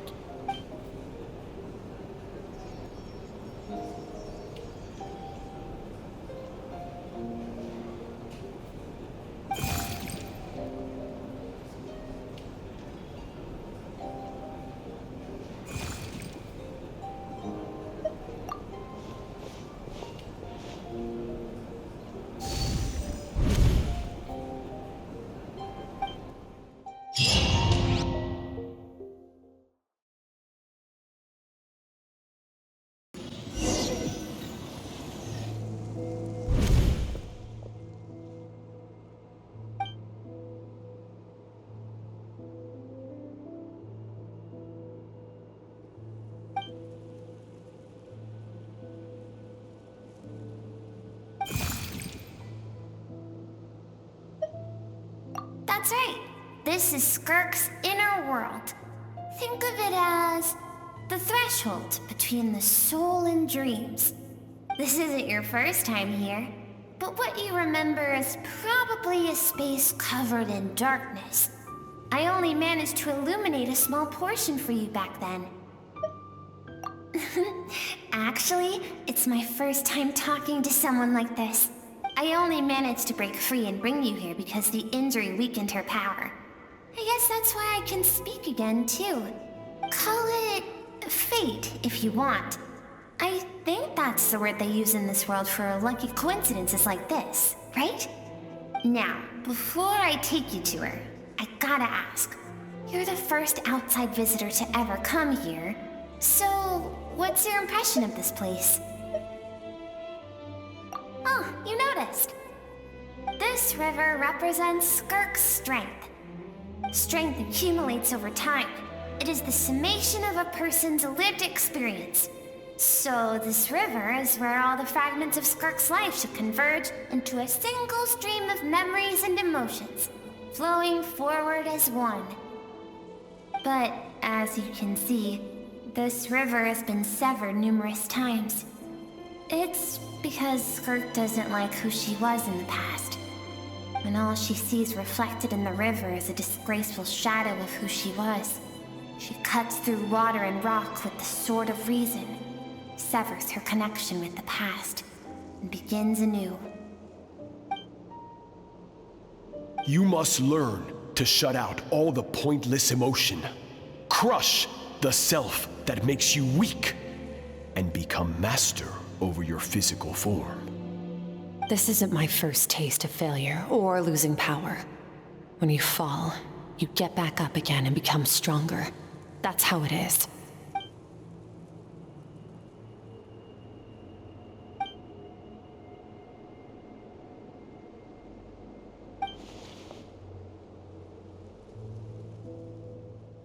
The answer to one mystery invites another question, I see. Let's follow the river upstream. There among the cliffs, among the memories etched into her heart, lies the truth of it all.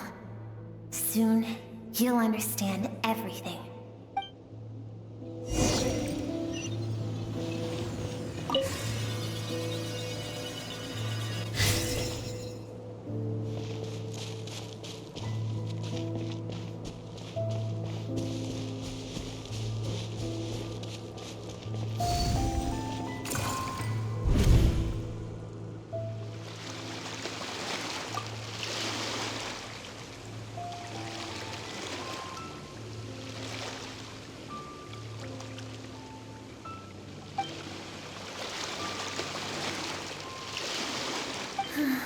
I've always thought that, even when falling leaves don't come from the same tree, they can still form bonds of kinship when they meet. Like meteors, you both made a journey through the stars. Both travelers who have landed on a planet that is not your home. Yet, when she first noticed your presence, although she hesitated for a moment, she still chose to walk away. Indifferent as ever.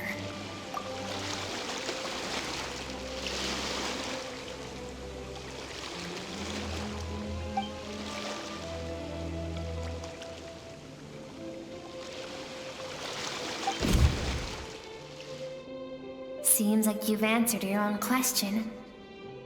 Skirk sees herself as a trespasser in this world.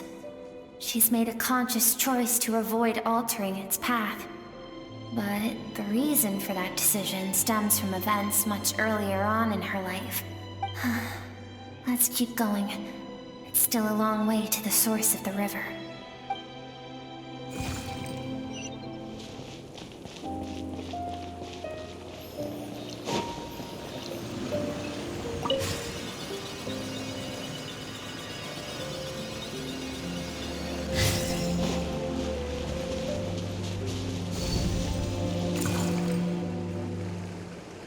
Now have what it takes to wield immense power. From this day forth, I shall teach you no more. No one can become a worthy warrior through imitation alone. I have given you fangs and claws. Now, you must learn to hunt. You wish me to travel the world beyond on my own, Master? Indeed. Make new friends. Embark on your own journey. And piece together a new future from the shattered remnants of your past. We will still have contact through the Abyss. But know this. One day, I will take the life you worked so hard to rebuild and reduce it to ashes. Just like the fire that haunts your mind. Why would you do that? I have told you before, fear is the catalyst for human evolution. You have tasted loss. You have known fear, so deep it can be felt in the bones. But as living beings, we all have an instinct to detach from that which harms us. And thus pain dampens over time, and the acrid taste of fear becomes but a distant memory. Yet now, I have bestowed upon you the gift of fear eternal. It will drown you in the nightmare of your childhood, or it shall drive you to defeat me, whatever the cost.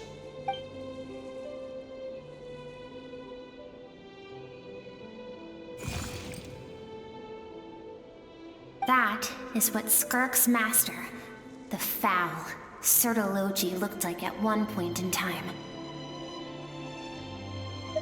Of course, as a higher being, physical form is a triviality to him. He could appear as a beast, a human, or even a monster that defies description. The form you see him in here, clad in abyssal armor, is the one he usually wears when traveling through the stars.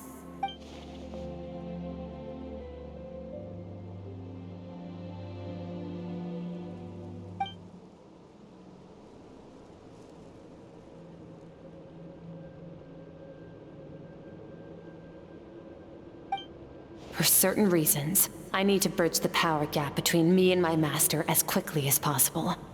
But first, I need to understand the source of his strength. To do that, I need to follow in his footsteps, walk the path he once walked, and somewhere along the way, I'll find out how to defeat him.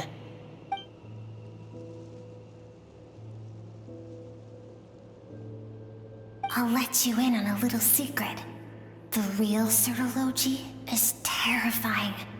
The scope of his power is impossible to understand until you experience it firsthand. It is absolute, the power to crush all things. Shall we keep going? Let's see. We're about halfway there.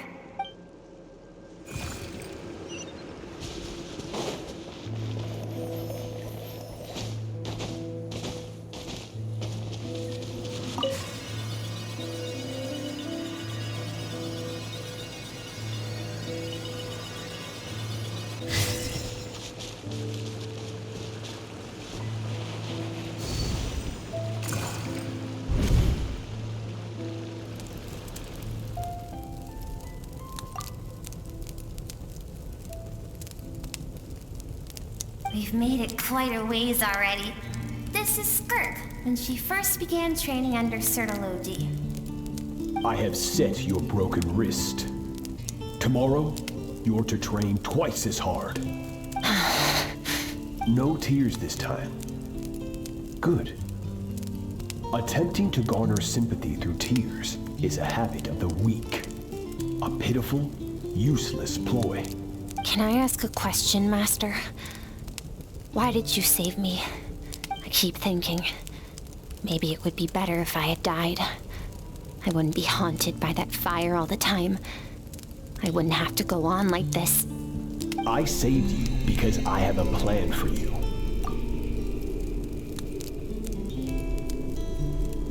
It has been too long since I fought a battle that demanded my full strength, and I hunger for it. Every so-called genius and prodigy I have faced has crumbled like sand underfoot. Before me, even fate bends the knee. So, I will teach you everything I know. Train you by whatever means necessary, in the hope that one day, you might surprise me.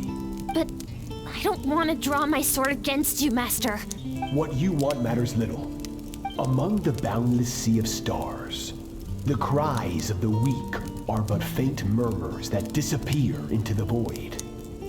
You of all people know that well. Yes, Master. From that day forward, all she knew was grueling training, emptiness, and fatigue. After some time, her talent bloomed, and she gained control over her emotions, like her master. How should I put it? It was not that human emotion disappeared from her heart, but that reason came to dictate all she was allowed to feel. I suppose it was at this point that she became the Skirk you know today.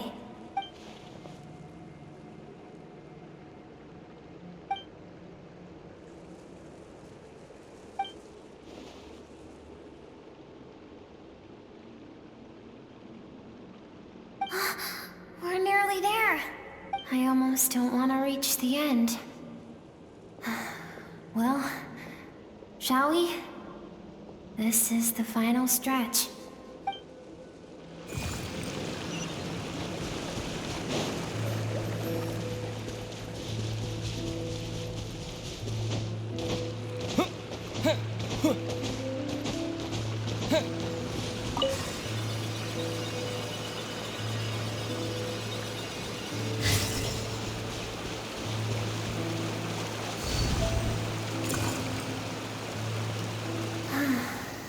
These are Skirk's happiest memories.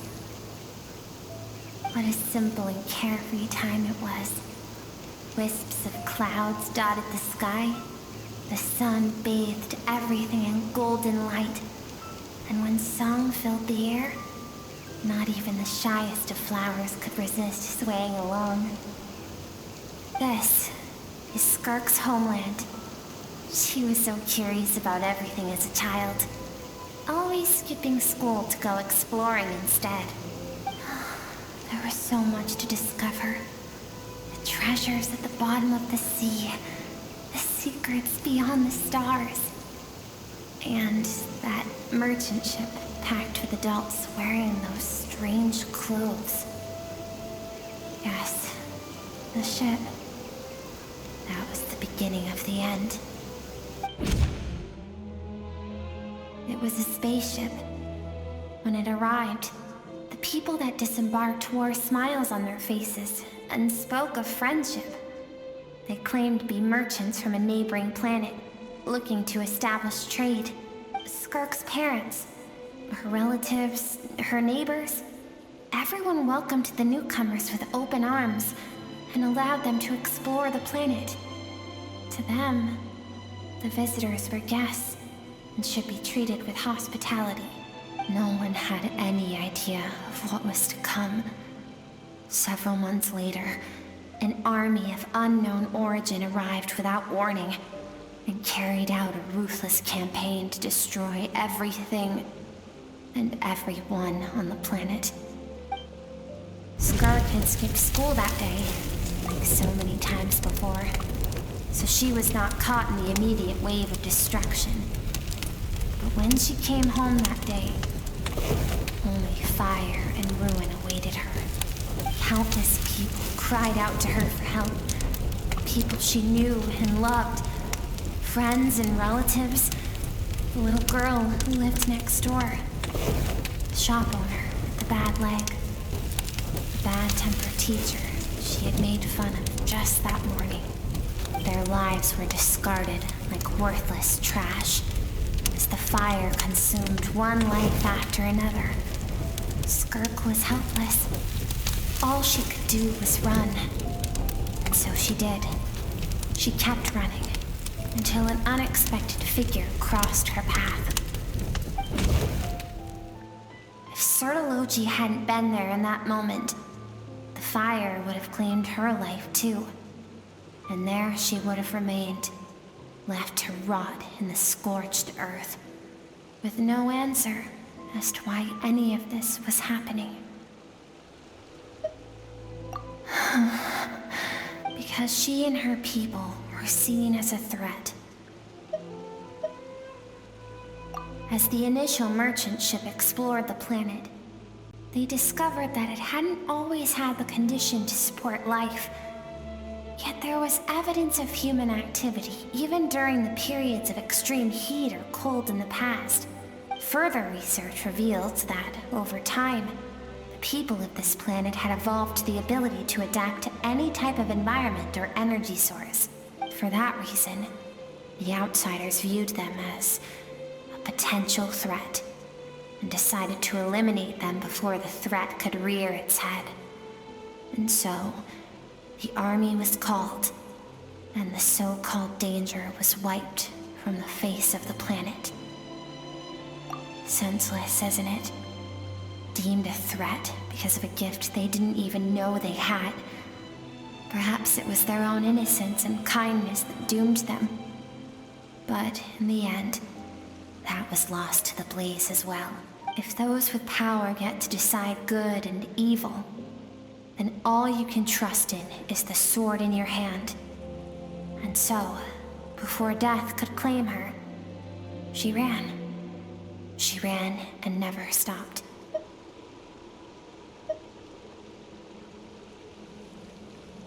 No one wants to relive their most painful moments. Well, that brings us to the end of the story. This is as far as we can go. Skirk is waiting over there. For both of us. Let's go to her. It's time to fulfill my purpose. And my greatest wish over all these years.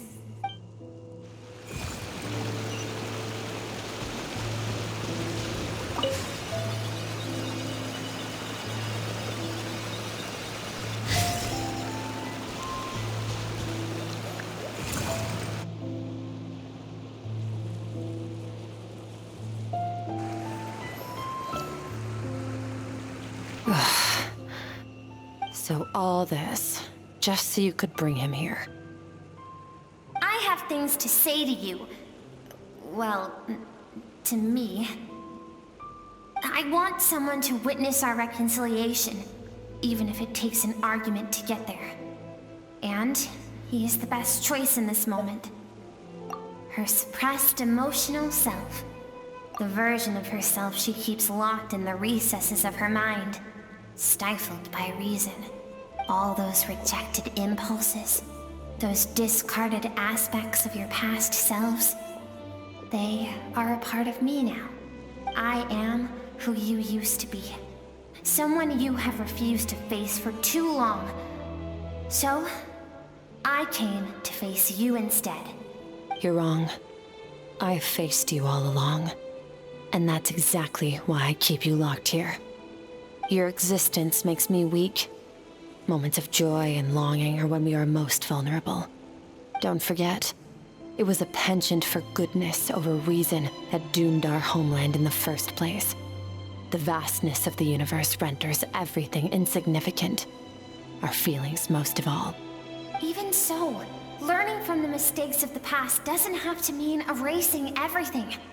Strip yourself of your so-called weaknesses, emotions like kindness and empathy, and what makes you any different from the ruthless soldiers who slaughtered our people?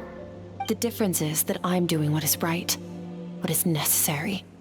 I allow you to exist, but with limited freedom. That is the greatest kindness I can offer. I have shouldered everything you couldn't carry. I rose above the numbness and emptiness, and it was cold, unfeeling reason that brought me this far. It made me who I am. It made me strong. That is the problem. I want to shoulder those things together. On the grand scale of the entire universe, maybe our feelings are vanishingly small, but why should that mean they don't matter? Emotion gives warmth to the cold expanse of space. It gives meaning to the world around us. Think back to those nights of gazing at the stars, those afternoons of exploring the unknown. Think back and let them grant you peace. A brief respite from the pressure you put on yourself. That isn't what we need. Exactly what we need! Aren't you curious about why recovering your strength has taken longer than normal this time? Finally, you get to the important part. That is the only answer I came here to find. Then look around. Look at your inner world. You cast aside your dreams and curiosity, and in doing so, you lost your original motivation. You severed all connection to who you used to be, so you can no longer draw strength from your past. Now, the only things driving you forward are fear and survivor's guilt. But these cannot take you far enough. And so, this river, the source of your strength, grows more polluted by the day. And you think that means I should seek help from a weak little thing like you?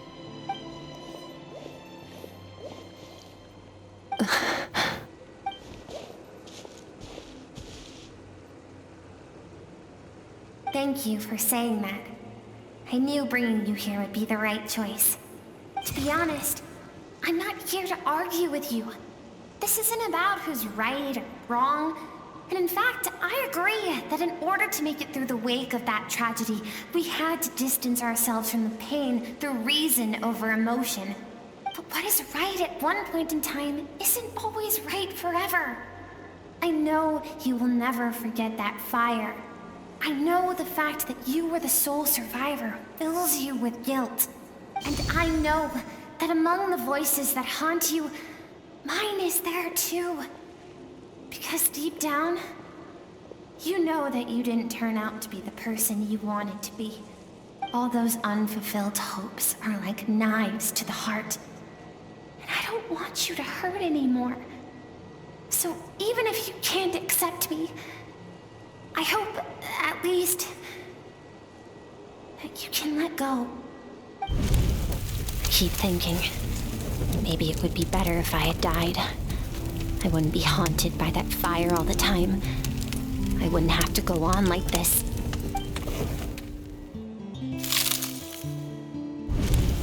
Your dad and I, we're not afraid to stare death in the face, but we need you to survive.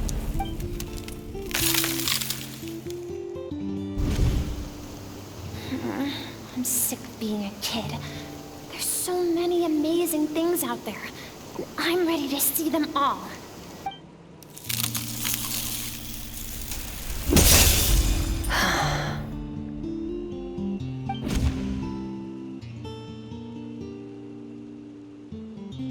I remember.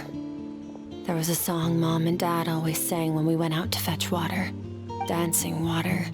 The sand along your path is begging for your song and movement. Will you carry this burden with you on your journey? I am not the dancing water, and you are not the burdensome sand. But if this is your wish, then I will carry you with me until the end. Thank you. I should be thanking you.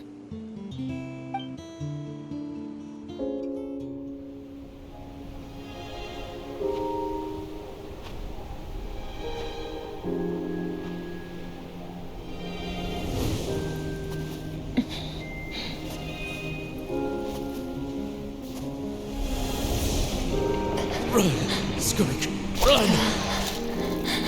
Remember, leave no one alive! Heed my words, Skirk. Let fear take root in your soul. Did you survive? Why was it only you? Skirk, did you become a positive light in this world?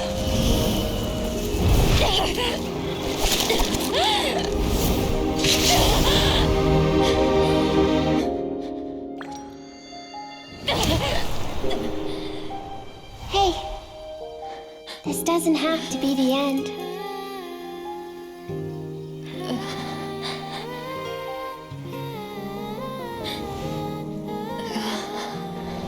Life is a gift. Don't let darkness claim it.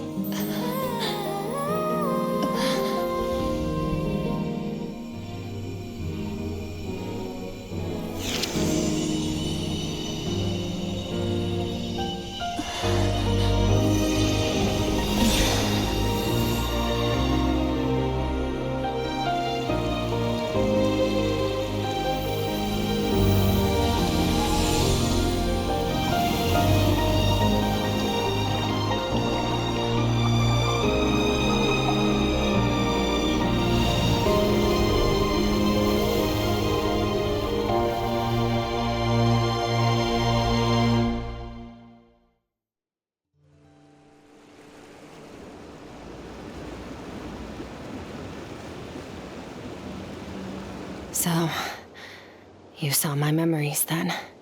I once asked my master if survival of the strongest was the law of the universe. He said no.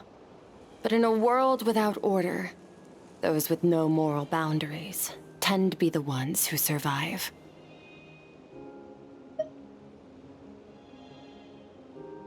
That's why, after hearing his answer, an idea came to mind. An idea that, one day, I would create a new world order. One in which there would never be another tragedy like that fire. One in which power was not the law of the land. But that means I must defeat him. Because my master, Surtalogi, is, at the core, a defier of all rules and order.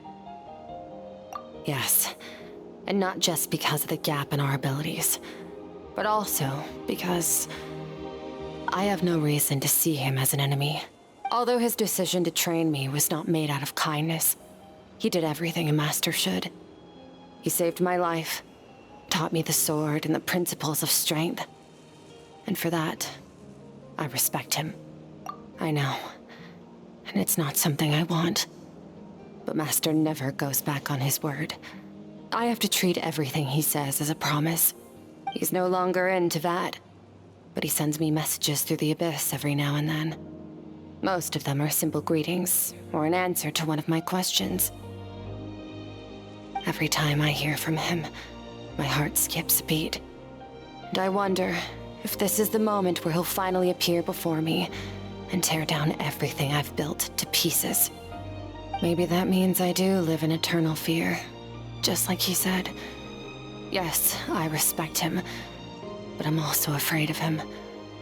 And for that reason, the pursuit of strength consumes every moment of my life. I don't know what Master has planned, but I have to be ready. Help me? Why? This isn't your fight.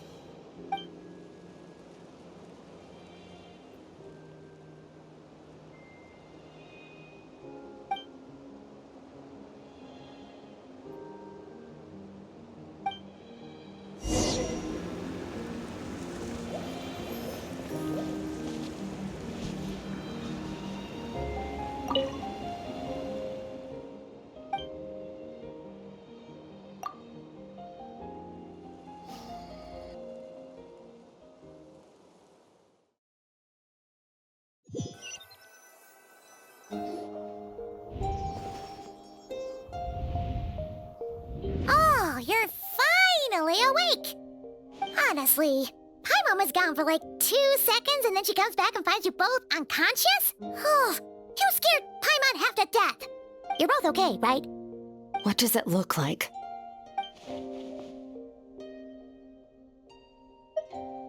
Only water from the source can cleanse the rot and filth that flows from the past into the future. I taught you to incorporate the experiences from your journey into how you fight. I suppose what happened today will become an inseparable part of who I am. Okay, so Paimon feels like she's missing some important context. But whatever. Paimon brought back tons of delicious snacks! Let's dig in! All right, it's about time we finished what we started. for good, right? This time, I'm not going to tell you to hold back. But having digested even more power in the meantime, he's going to be tougher than before. The good news is, we have no reason to pull our punches this time. So, let's go. Same place as last time.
Wait, isn't that the form the all-devouring narwhal changed into?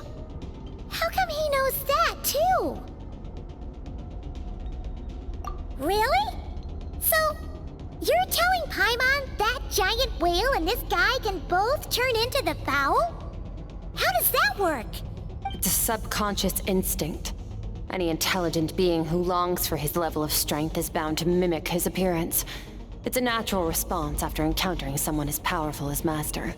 To them, he represents ultimate power. We know the person before us has encountered Master, and we know he stole a portion of my power. So it's not surprising that he would assume this form. Okay.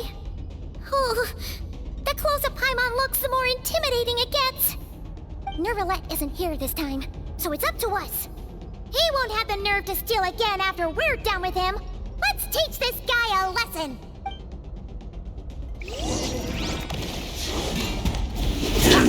Bombs away! Merciless. Paradigm shift.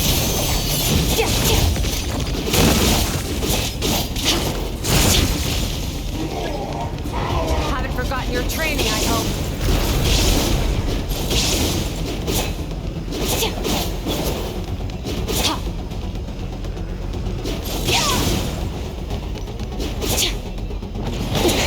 That's more like it.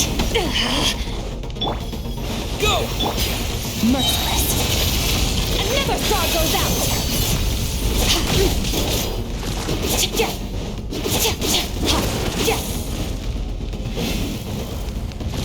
Extinguished.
of my power.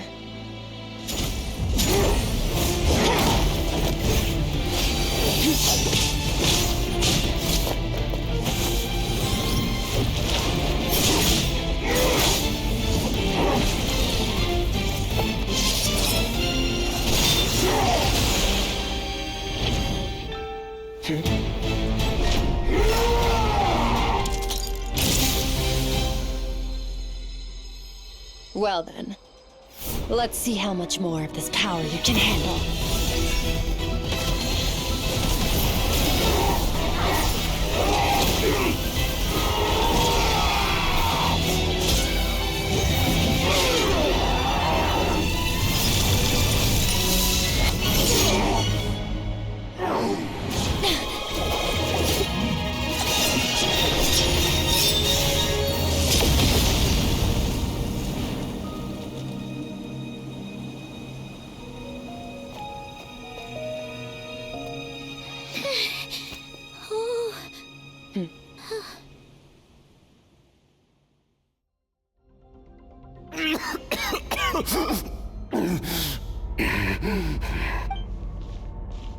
Well, have you come to your senses?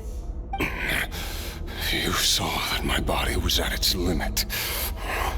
So, you deliberately channeled your power into me, knowing that it would destroy my shell from within. Such power, such keen battle instincts. So you must be... Skirk, Surtalogi's disciple. How long has it been? How long has he been away from Tevat? Hundreds of years. Hundreds? Sorry, it's a lot to take in. I should introduce myself. I am Skafnungar, a friend of your master and one of his followers. This is the first time I've heard your name, Skirk. But hundreds of years ago, I knew you existed. And I knew you would come here. Hundreds of years ago? Sounds like you and Master have quite the history. Care to tell us about it? Of course. Might as well take advantage of a clear head while I can. The story starts a long, long time ago. I was born into a noble family in Khaenri'ah.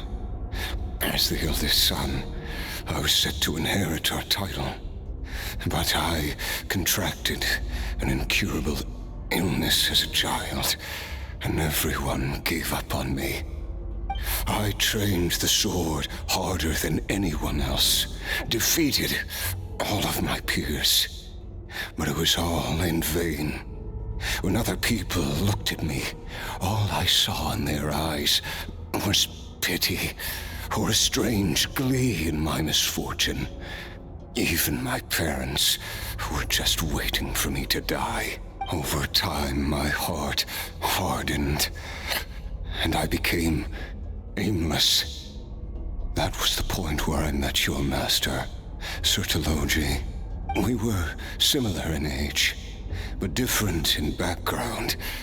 He was born in prison, the son of criminals who had been sentenced to death. He spent his childhood wandering the streets, facing more criticism than the literary works in the Universitas Magistrorum. Yet, he always wore a smile on his face, as if kindness and malice were one and the same, and he could not see the difference. I still remember what he said to me when we first met. You need to fight to survive. Even if it's a losing battle, it should light a fire under you. How can you sit back like this and go down without a fight? That does sound like something he would say. He was the first to acknowledge that I was worth something, and he inspired me to keep going. When we sparred together, It was the first time I'd actually felt the thrill of combat. When I was 10, he stole forbidden research materials and managed to cure my illness. It was like there was nothing in this world he couldn't accomplish. When it came to the human form, he was always intent on pushing the boundaries of possibility. But somewhere along the way, I fell behind. My talents were nothing compared to his, and at some point, I realized he had pulled so far ahead, I was too embarrassed to even ask him to spar. After his grand endeavor was successful, he sought me out and said to me, "This planet no longer holds anything of interest to me, so I'm leaving. But first, I have an offer. I can use a power I have just refined to break the curse of immortality for you. Your death was once what we worked so hard to prevent. But the immortality you now face is a different kind of pain altogether." I'll pass. Immortality doesn't sound so bad to me. Since I can't die, it means I have an infinite amount of time to get stronger. Maybe I'll finally catch up to you one day, and we can spar like we used to. Are you sure? I cannot say when I will return. Your body, or rather, your soul, might not be able to withstand this curse. All I can do is try. After all, a wise man once told me, people need to fight for their own survival. Wise indeed. And nevertheless, if you grow weary of the pain of immortality, and wish to experience a good sparring match before you wither away, seek out my disciple. Disciple? Never thought I'd hear that word coming from you. Nor I. But Ver.5.7 said I was destined to find a disciple out there in the universe, and bring her to Tibet. You know as well as I, Ver.5.7's prophecies are never wrong. Well, now I'm curious about who this disciple of yours will be. All Ver.5.7 said was that one day, the stars shall bow in her honor. Sounds pretty impressive. Of course. Only the most outstanding people would have the right to become my disciple. Still self-assured as ever, I see. But you're not wrong. I'll be leaving then. Oh, and if you are serious about getting stronger, I left you a little gift in the primordial sea.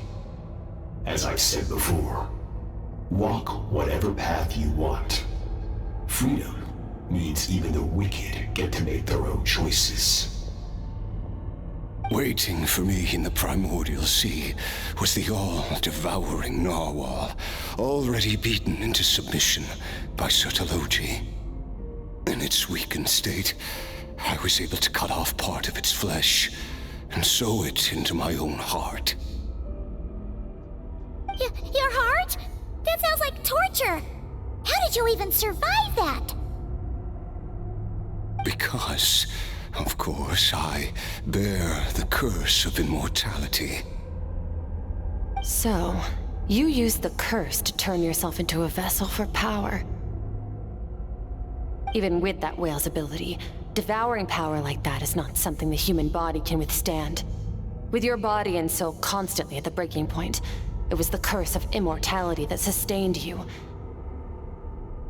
But that is not the path to strength. You have to pour your heart into it, work for it, dream of it. Instead, you stole something that didn't belong to you, and it backfired. You're right. I should have known better, but I had already pushed myself to my limits, and he was still miles ahead of me. So I had to take a leap of faith. I miss your master. I miss the days when we were all together, troublemakers without a home. I don't regret the choice I made.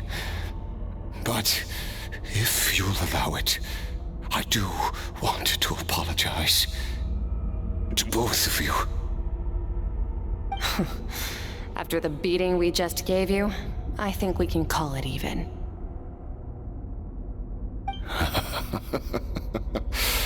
You're an interesting one as well. Surtalogi's disciple. That's a lot to live up to. It can't have been an easy experience. I know what he's like. He rules with an iron fist, using despair and fear to force you to catch up to him, all the while standing ever out of reach.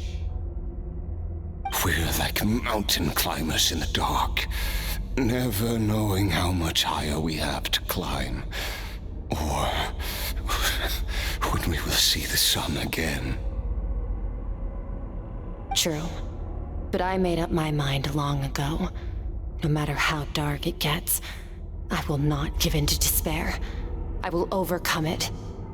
Besides, after hearing your story, I suspect what Master really wants is not a battle that demands his full strength, but rather a defeat without regrets. Oh? Since you're his friend, you must have some things in common. The first time we came here, when you stabbed me through the fog and stole my power, I felt no emotion coming from that spike. But when you had to devote all your strength fighting me just now, I could feel joy and passion emanating from your blade. It was the joy of a researcher discovering the truth of the world, the joy of an artist uncovering a temple of wonders. Interesting.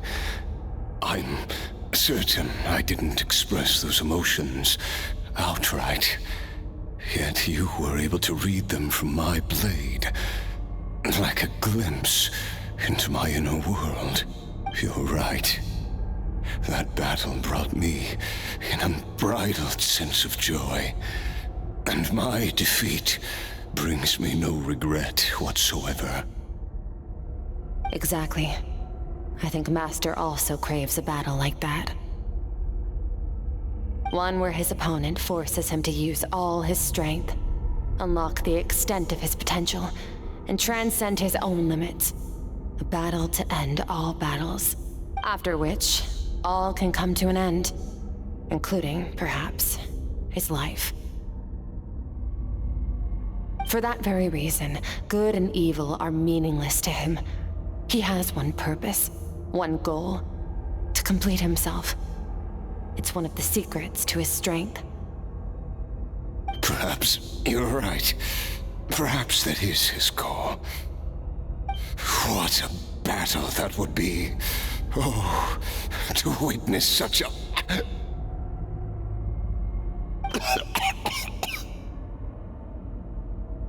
Are you okay?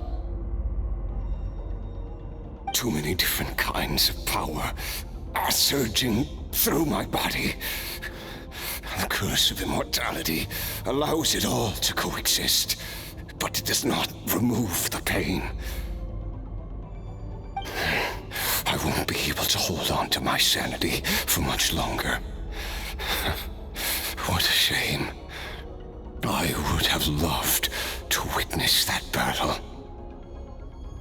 Surtalogi once offered to free me from this curse. Now, I must ask that of you, Skirk. Can you release me from the pain? I can, but not through death, if that's what you were hoping for. It's not a suitable punishment for your crime. As an alternative, I can take your consciousness, along with all the power you've consumed, and smash it to pieces. The impurities will dissipate, and under the curse of immortality, your mind and body will regenerate. When that process is complete, you will be back to who you were before, no longer tortured by powers you can't control, but it will be a time-consuming and painful process. The decision is yours to make. I accept. And who knows? Perhaps I'll wake up in time to witness your great battle with Surtalogi. I have faith that you'll be able to stand against him one day. Though I know it'll be a long and arduous road if we are climbers in the dark. It appears the dawn has finally broken for me. But your ascent continues. At least, it looks like you are not alone on your journey. I will reach the top of this mountain, no matter what it takes. And you, Skafnungr, will be my witness at the end of all things. That's finally over. Let's get out of here. Huh! At least we don't have to make a mad dash for the exit like last time.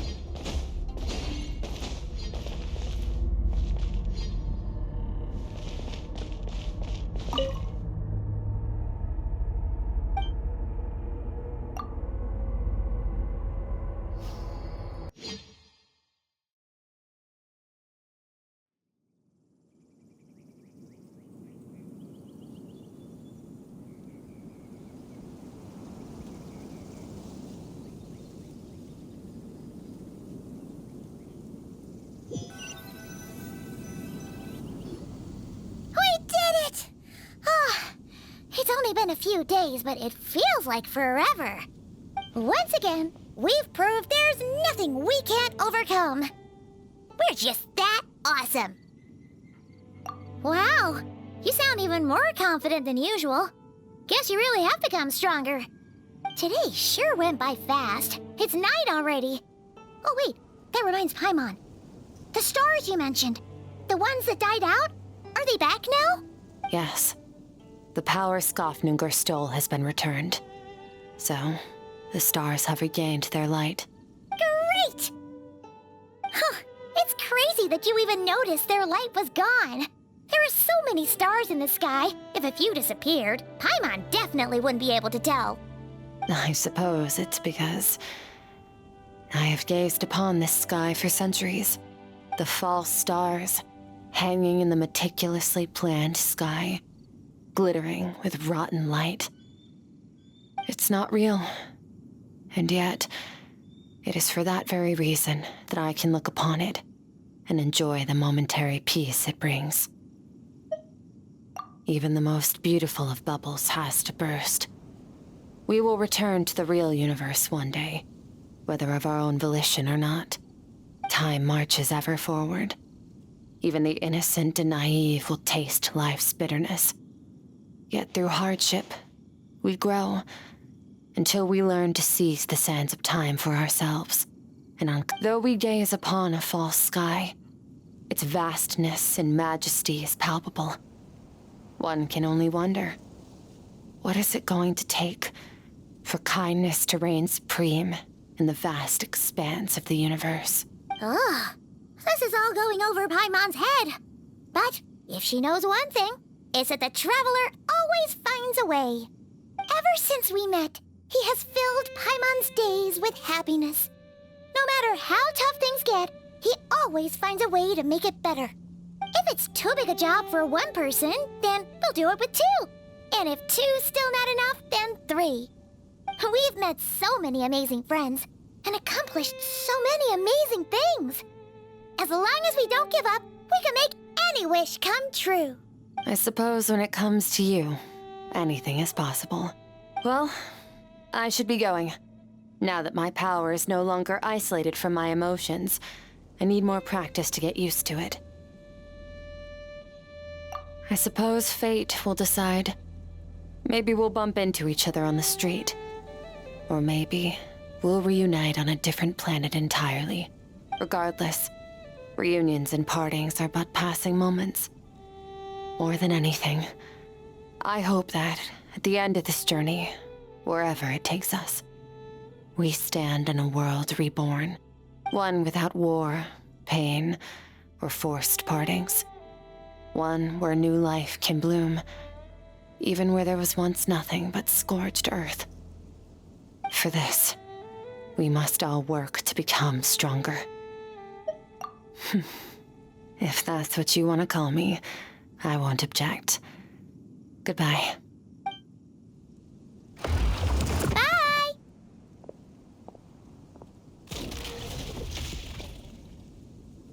Is it just Paimon, or is she being nicer than before?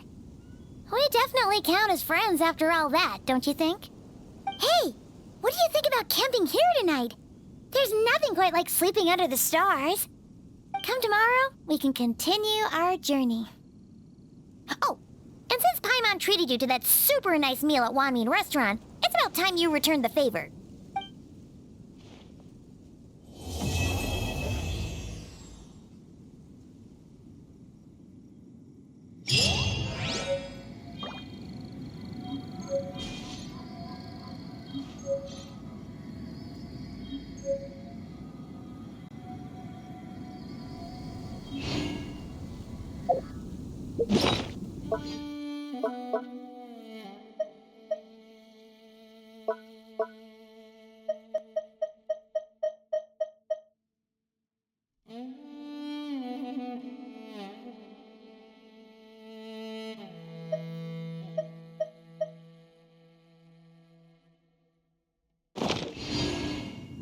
All things come to an end.